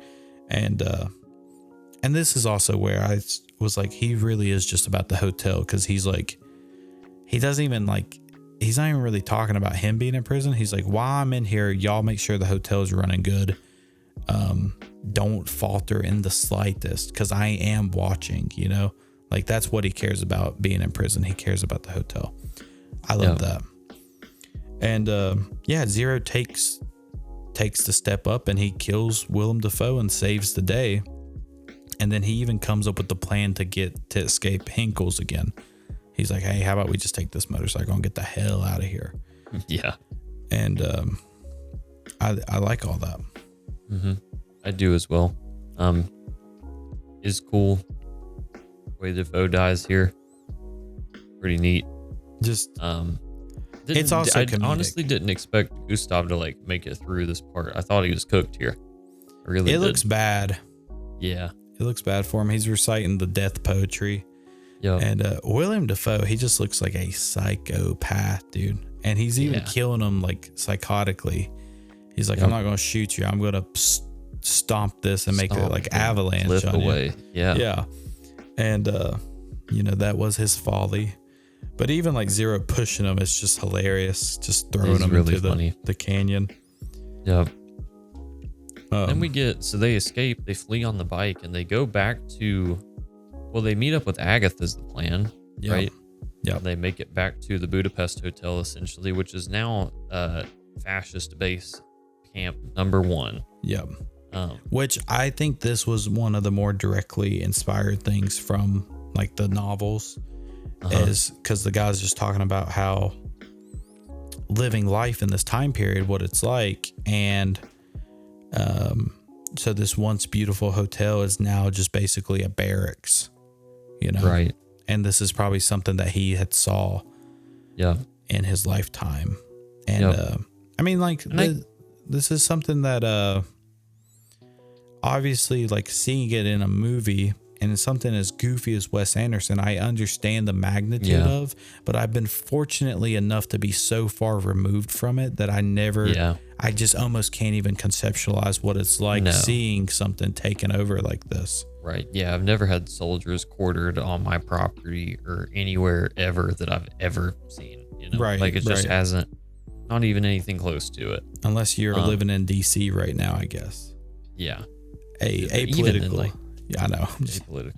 I was thinking even like disaster zones. Like, I know living here, they'll like station National Guard in certain buildings and stuff whenever natural disasters roll through, but haven't seen it yet and hopefully won't. But I I do get the impact of this, like you said. I think this is a cool scene because they did Nazi it the hell up. Yeah. Big time in the Budapest Hotel. I mean, there's more people in there than we've ever seen. Yeah. And the banners, all this, like it's just it's taken over. It's occupied. Was this when we got the Owen Wilson introduction, or was Owen Wilson on the call line? It's a good question. I think this is when I remember seeing Owen Wilson for the first time, but I'm not gonna act. I think like you're I right. Maybe didn't miss. I don't think. Okay. I don't think he was on the call line. I think he was just the replacement concierge, as in Gustav's and Zero's replacement. Because it was really funny to see him here. Yeah, and it's funny just knowing that they're homeboys. And, right. I didn't know that. Period. Yeah, that's awesome. And it seems like if you're watching a Wes Anderson movie, it seems like maybe Owen Wilson will take a step on set one day. Yep. And they'll fit them in, and that's cool. I love their plan to send Agatha in there with the cookies to get past the fat guard. Yes, and it also works. It would work on me. You know, you bring me these legendary baked sweet goods. Yeah, it ain't even crumble cookie, but it's reminded me of like you bring me a crumble cookie, I fucking sit there and eat it. It'd be crazy, man. But yeah, it just works, and then she gets back there to get to Boy with Apple. Adrian Brody and gang come in the whole inconveniently, awfully timed, and it's you get prior to that, I even think, or during it, you get that little bit of exposition with Gustav where he's saying how, it's heartfelt, it's sad he won't get to even cross the threshold of the Grand Budapest anymore. This is it. He's done it for the last time. And then they go in again. But yeah, they're like, oh, actually, we need to go in right now. And he's like, oh, God. And we know that means a lot to him just from how he's been characterized. It's like, he lives and breathes this hotel. Yeah. And he's, unfortunately, got to give it up. And they do the same exact shit. Give the guard the cookies. Yes, the fat ass guard's like, every time. Okay. Yeah. Yep. So then there's again, the running scenes are fucking hilarious. I think Adrian Brody running is very funny. This is running up the stairs. This is very suspenseful to me, just the slow walk of it. Yes. And riding the elevator at the same time. Yeah. Just very suspenseful. Dude, the glances, the looks that they're giving, it's so funny. I think even Brody goes, it's a nice, lovely painting. Great picture you have there. Yeah. Fingers that open. He's so like, funny. Yeah, fingers that open, sees the apple. Nice picture. Yeah. Even before this, like, I think Owen Wilson comes to greet him. And he's like, I think that bitch has my painting. My picture. Yeah. And they're just like, what? Whatever. Yeah. And then she takes off running, and you're right. It is hilarious seeing them run. And I love that. Go ahead. I was just gonna say, because I'm jumping forward a little bit. You may have something else to say. I love the shootout. No, that's what I was gonna say. Okay, it's so fucking funny. It's one of the funniest scenes to me. It is really funny. Blasting. And I don't even, the whole like this being a memory of a memory thing. I don't even know how. That might be a fan theory, but like I do love that fan theory if it is. Like I don't know if Wes Anderson intended it, but it is funny thinking of like Zero being like everybody just starts shooting up the place, Right. Yeah. Like because it doesn't make sense because it's just all Nazis, or whatever they are, and they're just shooting at each other. But you would think they would know, like, that's my homeboy. We came here to get today. And even after Hankel stops them, it just starts back up again, like an Old West shootout. And it is, it's really funny. And so Agatha runs and jumps out the window. She's hanging. Boy with the apples hanging. Yep. And Zero is like, God, I gotta save her. And then comes to hang with her. Yeah, I like he sees, this is just fun how into the hotel he is. He can tell by looking down what room she's at. Right? And he goes down and he knocks, and he, classic Tom and Jerry, goes to take a run. The guy opens the door. He just flies through the room. Yeah. So I like all that. It's just good bit of comedy. And luckily Mendel's truck is parked right next to him and they're fine. And like you said, exactly what happened. They get bored with painting, get the paper behind it, and the day is saved. Yep. And it's like, I mean, it's big party house now. Like, this dude it's revealed that Madame D owns the Grand Budapest Hotel. Yeah. Who knew? She owns, it's crazy. Yeah.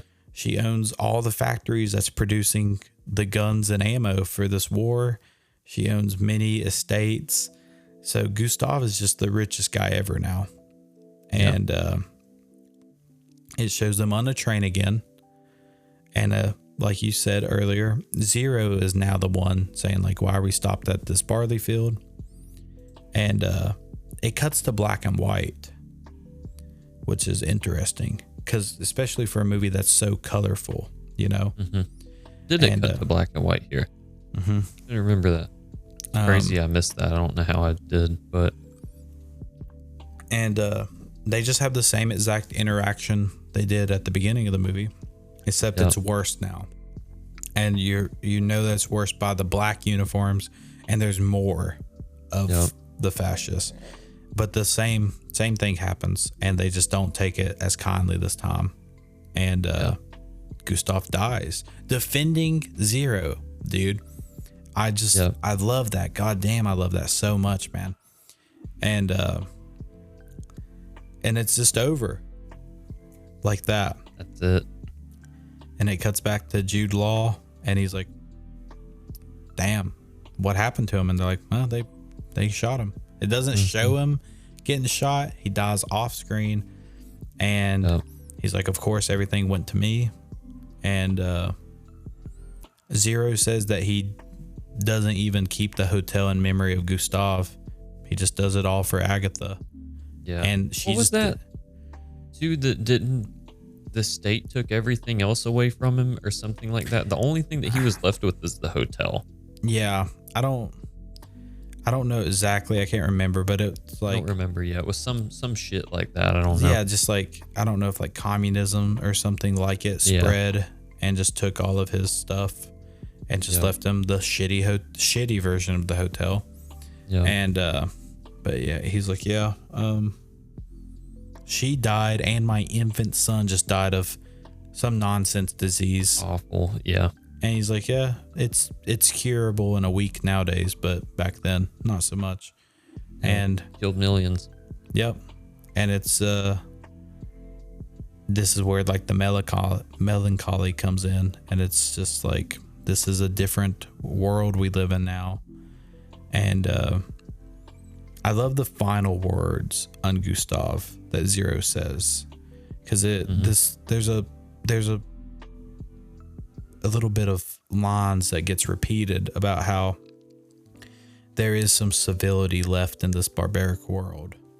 And Zero says, I think he was that civility. And it shows like a really, like a play, like a stage production. It's him and like the hotel staff on a stage in like memorial, you know, whenever this line is told. And then Zero says, I think the time he belonged in was gone by the time he got here, something like that. I hate that I'm messing it up, because it is very poetic and beautiful. But he wasn't. He was too civilized for even the day and age that he was around in, you know. And then it's just over. That was it. It was just yep. And roll credits. And you don't like it? It is just like that. Yeah. I think I would like it more if I watched it again, knowing what I was getting into.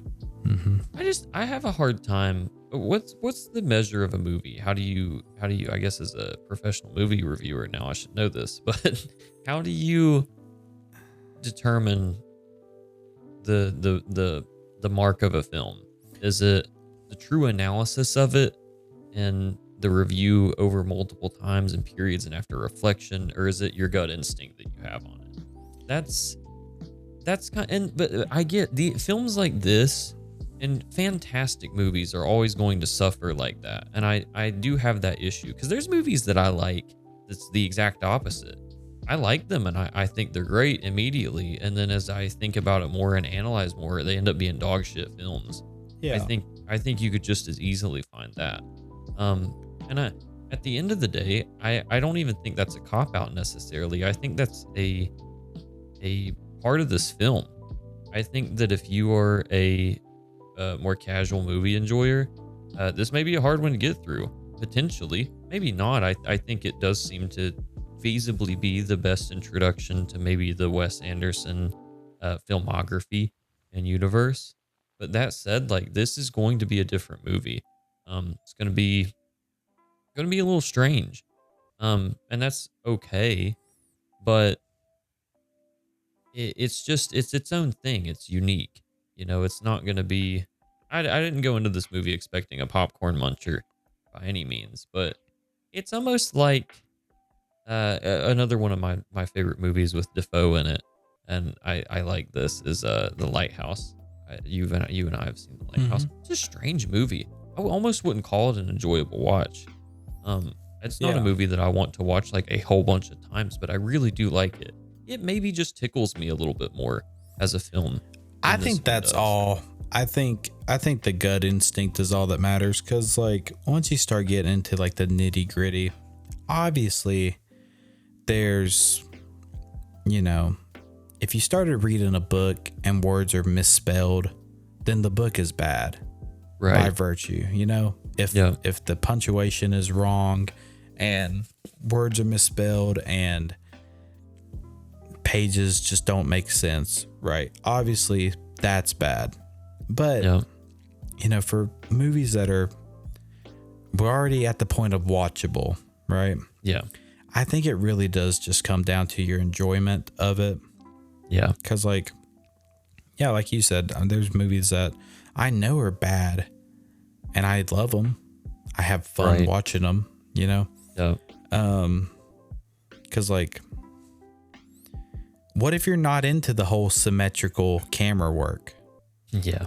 And that's just how you are. You'd be like, this movie is critically dog shit, you know? Right. There's like 15 symmetrical wide shots. Yeah. What's the point, you know? So like I don't know how you'd rate that if you didn't like it. So I think it's better just to say a vibe. It's just your vibe. It's your gut instinct. It's your enjoyment level. Yeah. I mean, I think I do think this would easily be a movie that if I watched it, or number one, I think I may have done myself a disservice not seeing any Wes Anderson before this. Not a huge deal. I don't mean it in that way, but I would have been interested in knowing if I would have seen one of his films before, how I would feel about this one. But two, I do think years down the line, if I ever do watch this film again after I forget about it, I think I'll enjoy it more. I really do, now that I have the vibe of it.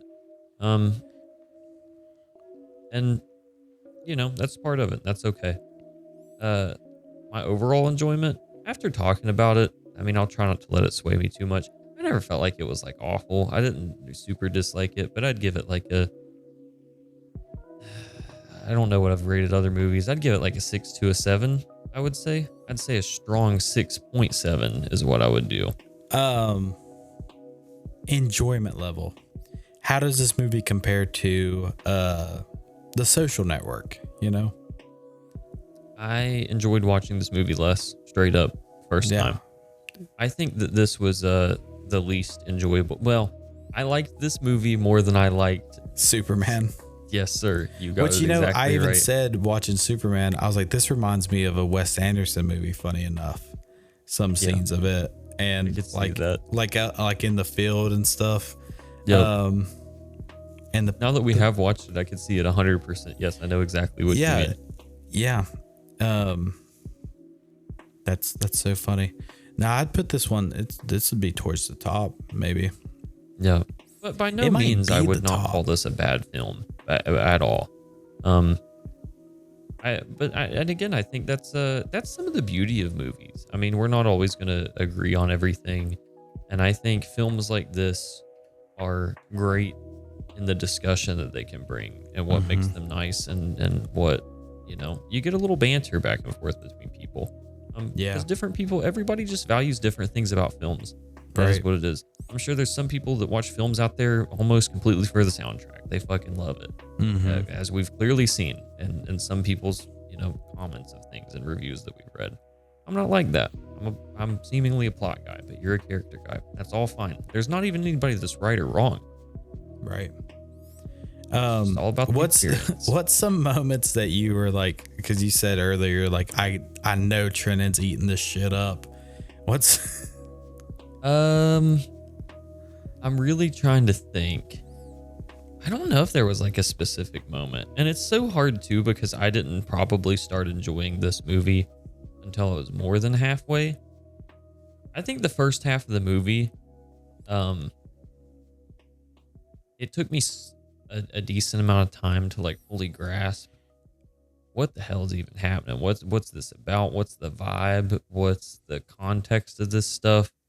I was even thinking, like, what was the beginning of the movie about? It took me halfway through the movie to realize that, like, I'm talking to old Zeros narrating to like, there's a lot of shit happening. Yeah, I here. mean, the beginning is very strange, you know, because like the guy's like almost like doing like a back of my TV head. broadcast. Yeah, right. It feels like. Yep. Man, there's I'll just say, I mean, I don't want to not give you an answer. I think just a lot of the first half of the movie. I remember the bath scenes. The bath scene, I was like, this is weird. And then them going to the diner or going to dinner, because I was like waiting for like a climax of some sort. I was like, this dude's inviting him to dinner. He's going to fuck him or something. Like, I didn't know. I didn't know what was going to happen. I had no clue. And it's, I mean, it's a nice slow. Oh, them spraying down the fat guy, just blasting him in the bath. Oh my God, scene. yes. Yeah, there's a lot of weird stuff. Yeah, there's shit like that where I'm like, I know you're eating it up, and I'm the whole time I'm like, what the fuck is happening? What is this? Yeah. And I stand by my comparison with Tarantino. I think they do things not similar, but similar. Similar in essence. I can tell when they're directing a movie. Where other people, just have such boring ass shit about them, like J.J. Abrams, like lens flare, or maybe that's Zack Snyder, whichever one of those dumbasses. Whatever. Yeah, they don't just like care. the glare whenever this like it's like this is filmed on a camera and a light shined on it. It's like that's whatever. But like that's like one aspect of what they do. This dude and Tarantino, they have like fucking 50 tricks they like to pull out that nobody else does. Yeah, it's completely unique. And even you said it with the AI slop. Like, if there's people that try to copy this, you can't. It's like, even whenever I was showing my girlfriend Inglourious Bastards, and she was asking about it, I was like, it's a Tarantino film. She was like, what do you mean? And that was, I didn't even stop to think that, like, she's probably never seen a Tarantino film before. But now that she has seen one, it's just such a unique brand, and that's awesome. Like, did the Hateful Eight, Django, Inglourious Bastards, Django, and Pulp Fiction. They don't have anything in common. Kill Bill, they don't have anything in common. Like, the story, the plot, nothing. But my God, you can just feel his fingerprint in it because he's a fucking genius whenever it comes to film. Yeah. And I imagine it's the same thing when it comes to Wes Anderson. I bet this movie probably don't have much of shit to do with the plot or anything of Fantastic Mr. Fox. But I bet it does feel like a Wes Anderson movie, certainly. Certainly. The two movies that I would like for us to watch, not even for a podcast. This is like, now that we're getting into like directors and we're about out the top 10, I'd like to get into the point where we like watch all these movies over a course of a long period of time. And then we do like one video where we talk, like maybe even rank them, you know, maybe do a little slot content where it's like, let's do a tier list of the Wes Anderson movies. Cause there's just 12. Tarantino has 9. Right. Nolan has like 9 or 10, something like that. So it's like 10 days of movie watching that we could spread out over the course of a period of time and then talk about it. Cause, there's some of these I think will really maybe tickle your fancy just in vibe. Like the one I'm really interested in is one of his first ones. It's called Rushmore. And it's like it's like a high school story. And it's Wes Anderson and Owen Wilson wrote it together. And they kind of just like put their experiences of high school together and then, you know, dramatized it and made it spectacular. Yeah, I'd be curious to see what that is. And another one I think you'd really be into this is like the one I always heard about. It's, and like we was talking earlier, this dude's movies are niche. Like they're not blockbuster movies. Right. People don't know about him. Tarantino, he's niche. He only has 9 movies. Everybody knows about him, you know? Right. This dude's even won more Oscars than Tarantino. Like Grand Budapest Hotel won like a bunch of Oscars on its own. Yeah. But Moonrise Kingdom, it's like it's about 2 12-year-olds and they're like Boy Scouts, not like it's a boy and a girl, but they're like scouts of some sort. And it's a love story between them. And Wes Anderson, I wanted to do a movie about what it's like falling in love when you're 12. And I want to get that feeling across. So it's like I'm really interested in seeing what that's like, because it's almost like a complete kid cast. And stuff like that I think is sick. That's cool. Things about movies that just meta movie talk. I think kid actors make or break anything they're in. You know, if you're watching a movie and there's like a kid that is super involved in the plot, right? If they're a bad actor, it just falls apart so crazy. If they're a great actor, it elevates it insanely. I mean, this is why Stranger Things is so popular and why people are so fond of the first season. It's like small children are acting. That's a great comparison. I was going to ask you if you had an example, but no, I couldn't. I fucking missed the biggest one. Yeah, I mean, that one, The Goonies, Stand By Me, any movies, and then like a non-serious movie like Sandlot, like you can kind of tell these kids aren't actors, you know what I mean? But like the movie, that's a more, like it's more fun. But I actually don't know of an example of like a kid actor just completely shitting the bed, but I'm sure they exist. So probably so. Has to. But yeah, I know exactly what you mean. I do think that's a great point. I really do. I wonder how old the actor was in this movie for like Young Zero. He seems young. Let me look him up now. I wouldn't call him like he's definitely like a teenager here, I would think. Yeah. But I just want to know how old he is right now. Okay, so he's 1 year older than me, so he's 29 currently. This movie came out 11 years ago, so he was 18. Yeah. Yeah. Cool. He did good. He's a Flash Thompson in the new Spider-Man movies. Interesting. If you're aware. I don't know if you knew that. Did not know that. And it looks like I've seen him in other places, but I don't think I've really seen him in a lot of movies. He's a cool looking fellow though. Yeah, apparently the role between him and between Zero is between him and his brother. Interesting. And he won out. Yeah. That's cool. But yeah, I don't know. I liked it. I would probably recommend people see it. I think that you got to go into it with a specific mindset to it. My girlfriend would have hated this. I don't know if this is a lady movie. No, my wife loved it. Oh, The did she? first time we Okay. watched it. She didn't watch Okay. it with me this time, but the first time we watched it, I don't know if she Maybe loved I it. could be but wrong. I Maybe don't. I I could be think this wrong. is. I think Wes Anderson is very female coded because I was introduced to him by a lady, so I think he's. I don't know. I think he's pretty girl centric. I don't know. I've been shocked I don't- before. Funny stuff like throw women off, like the sex scene and the naked women. I don't know. Right. I don't know how they respond to that, but I think he's for the girlies. Potentially so. Did you check out what Wes Anderson looks like? Yeah. Can you believe he's like almost 60?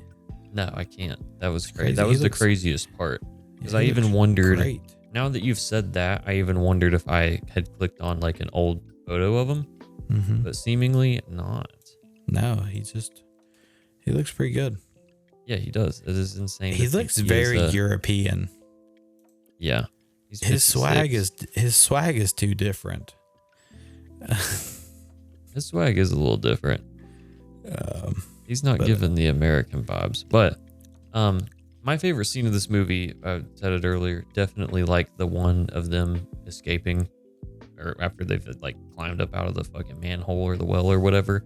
Mhm. And that moment between them where Gustav tears them down and then profusely apologizes for being mean. You get a sweet moment there from Zero.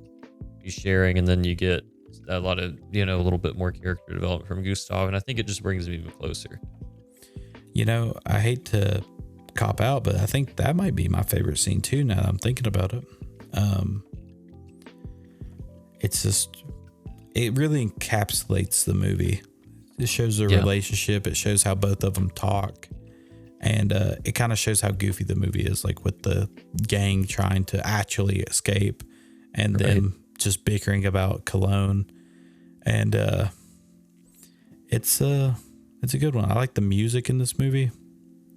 Mm-hmm. I think I need to train my ears. I don't think I ever noticed a single song in any of the movies we ever watch. You would be surprised. Like if you watched a movie without music, it would almost be jarring. But it's just it would. I bet it would feel awful. It's so commonplace just hearing something. But yeah, it sounds like movies are very awkward and like almost disturbing content whenever there's not a soundtrack behind them. Right. It's just very uncanny. Favorite actor, I'm giving it up to Mr. Gustav. That is Ralph Fiennes. He's great. We've been watching all the Harry Potter movies where we've now entered fall. My household plays Harry Potter nonstop whenever leaves start dying. So I've really just been seeing him as Voldemort. And I've always been like, man, Voldemort is acting his ass off in these movies for them to be just kind of goofy movies. And so now it's cool that I actually know who he is. Yeah. Again, I'll hit the cop out as well, but I don't even think it's close. I love his performance. Gustav's in this movie. It is his movie. It is. The Grand Budapest Hotel is from the beginning essentially. He doesn't get it till later, but he does a fantastic job. Everybody else does good in the roles that they play. But I mean, it's his film. It's he gets the lion's share of the dialogue. Every scene pretty much has him in it. Mm-hmm. Save a few. He did awesome. My second favorite dark horse character actually is not Willem Dafoe. I really liked Adrian Brody in this movie. Yeah, I like him too. He is my second. It's not even, I mean, there's a lot, but he's just kind of like off the wall. I just liked the vibes that he brought to the movie.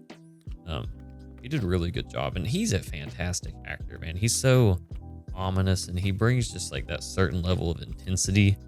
He's got such a great look. Like this. Yes, he looks awesome, but strange. I don't know. Do you think Adrian Brody's handsome?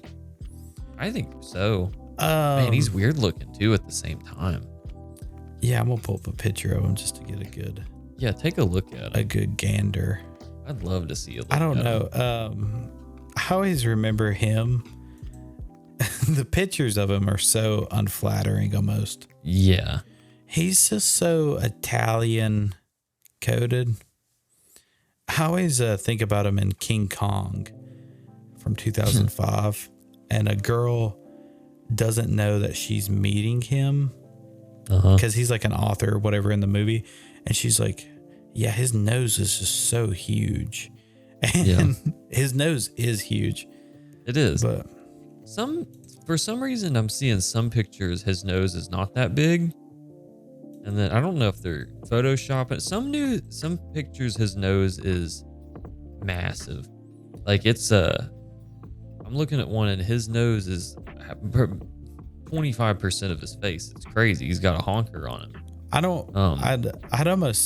might share my screen here because we'll put it up in post. It's A-okay. We might put it up in post because I'm just Googling image. So look at this. So these first three pictures here, this is him as a normal guy. Yeah. This is him as the most handsome guy ever. Yes. Then he looks like he's on crack. He's the sniffer. Yeah. Look at the one right underneath the first one, row 2. Right here. Yeah. It's insane. So I don't know. I can't tell. As we've learned talking to our wives and girlfriends, the male gaze and the female gaze is just so different. Incomparable, because we were one day talking about how we were like, yeah, Henry Cavill's obviously so hot, and they were both just almost making me mad. Yeah, pissing me off, man. I don't know what's up. Why would you act like he isn't? Come on now. But then sometimes we line up and we're like, Timothy Chalamet, obviously very sexy little boy. But pause. I don't know. Young man. I don't know. There's not a lot of handsome people in this movie now that I'm thinking about it. No. Except beautiful Jude Law. So I like the way Agatha looks. I think that she is a very pretty actress, that Irish actress. I think she's really pretty too. I like that they put a big face scar on her. Yep. Was cool. I'm going to buy Boy with Apple, I do believe. I found it on Etsy. So we may have Boy with Apple in the background. If anybody wants it, it is 45% off on Etsy right now. The episode will not get out in time, so you missed it. I've teased you with it. You missed out. Sucks to be you, but I probably will be purchasing Boy with Apple to add to my house. Oh my god! Did you look on Etsy? Or what'd you type in? I looked up Boy with Apple painting. Okay. $37? I found it for $22, baby. Hang on. How big is the link?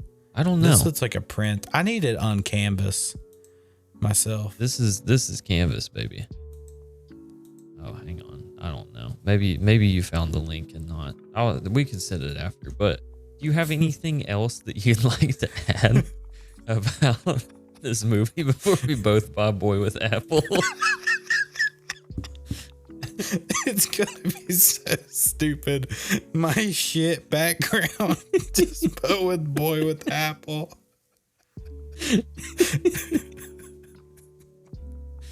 Dude, at least he's on the cusp of adulthood. It is a sick painting. It is cool. I like it. This is huge. This is a huge Boy with Apple. It's nice. It's showing it in a living room. It's like half the size of the couch. There's several different styles and I guess sizes that you can pick from, but I'll do some investigating myself. That's so. Oh god, that's so pissing funny. Let's look up. We're having fun. We might edit this out. Are you sleepy? No, I'm not. Do you want to hit an outro though? Yeah, we'll hit an outro and we might keep going. I'm tickled now. This is so funny. Yeah. So, thank y'all. Thank you. Huh? I'm so sorry. I was just gonna say this is my wrap up. I just like the movie. I go into it with some caution. It's not my favorite film that we watched. Not even really up there, but we have watched some really good movies so far.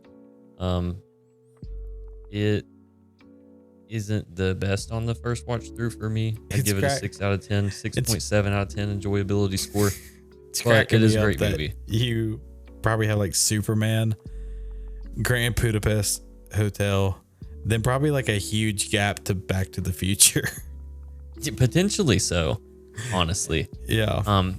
It's our fault. I mean, it's by design, but we've watched just such I can't even fucking compare the movies that we've watched. Yeah, I mean, so far. It is by design. I was so tickled to death to get like this being a comedy, even though I know Parasite is a comedy. This is way funnier than Parasite. It is. Yep. I completely agree. I'll mention too, episode 10 wraps up season 1.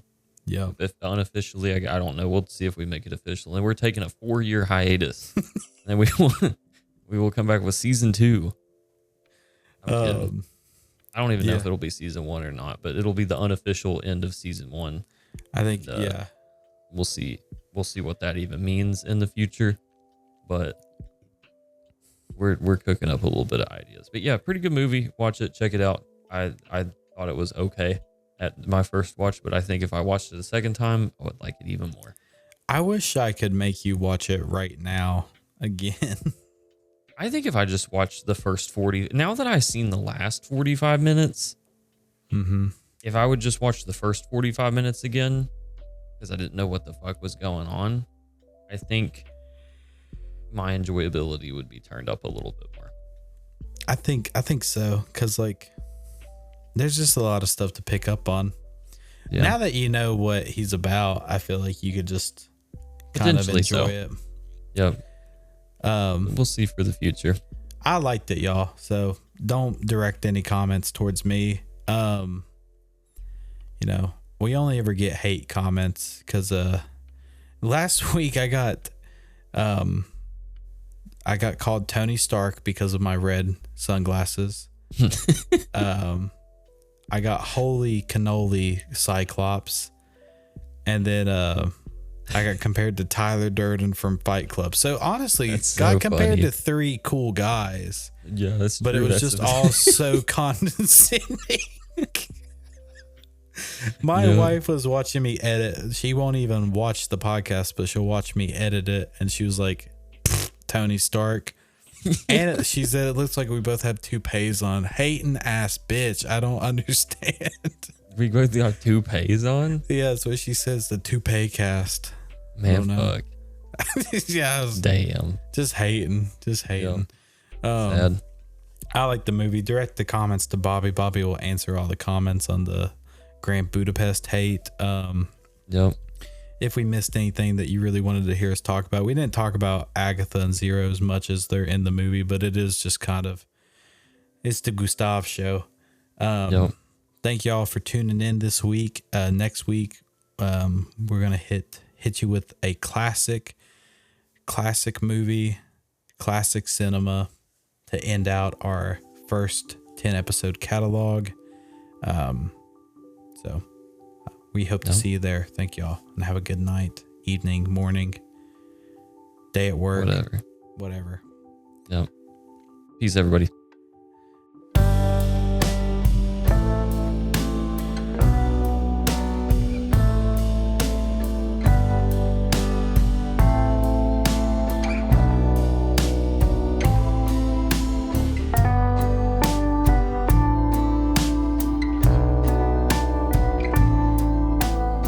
And now, if it keeps going, we're gonna look at the video. We're gonna look at Willem I gotta Dafoe's check jacket. out what the.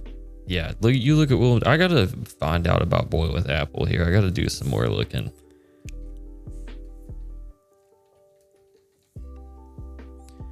Oh fuck! What kind of frame was it in?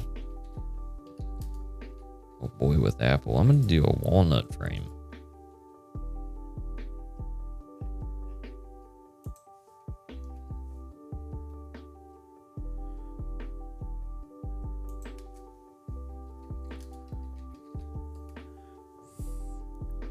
Oh, Boy with Apple is expensive, baby.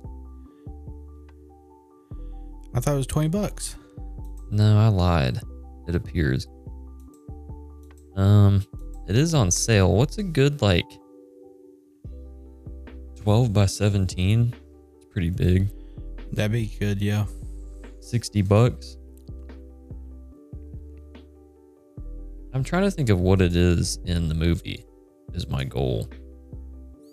Fun fact, the size of the painting changes throughout the movie because it's bigger whenever Gustav and Zero steal it, and then it's smaller whenever Agatha is carrying it through the hotel because he said it looked better, her carrying it kind of small. I did not know that.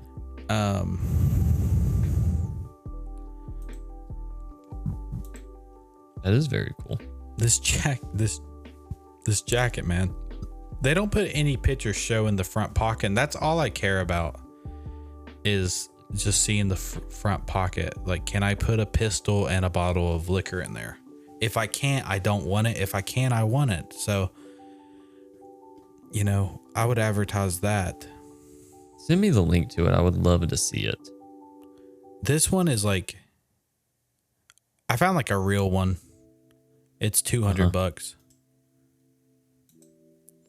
Which, you know, once again, for leather jackets, not the craziest thing ever.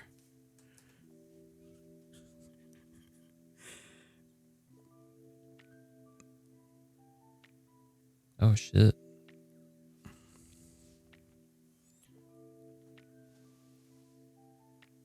Yeah, they'd hate to show me the pocket of it, though. They would hate to show me the pocket of it. It's so cool how it opens up. I guess they're showing Willem Dafoe here with it opened up. Yeah. So I can only assume that it would do this. But, I mean. Yeah, it says real leather. This is cheap. I hit that Powerball. This is the first thing I am buying. I'm not capping in the slightest, dude. Yep. There will be signs. I will let the money change me. I will change up so hard. You see me roll up I'll get the gloves. I'll get the bike. I will just adopt this personality. How sick would it be to ride a motorcycle with just goggles on? No helmet? That would be pretty badass. I bet it'd feel very freeing. Man, that's so funny. I'll hit up another link. See what we got here. Just to see. I'm on Bing for some reason. You're Binging it? I guess so. This jacket's I tried using Bing for a little while. It was bad.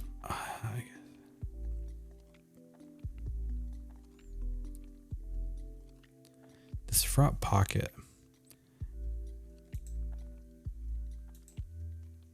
I'm trying to read more Boy with Apple lore. I want to know who painted this.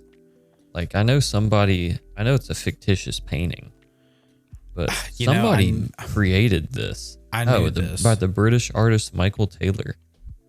Yeah, it took him a couple weeks, I think. Wow. Boy with Apple's cracking me up.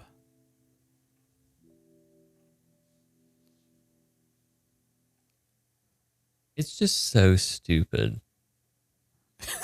It's about the dumbest thing in the world. The priceless Boy with Apple. I like that Gustav's like, you know, they actually say I kind of look like him. Yeah. It's so funny.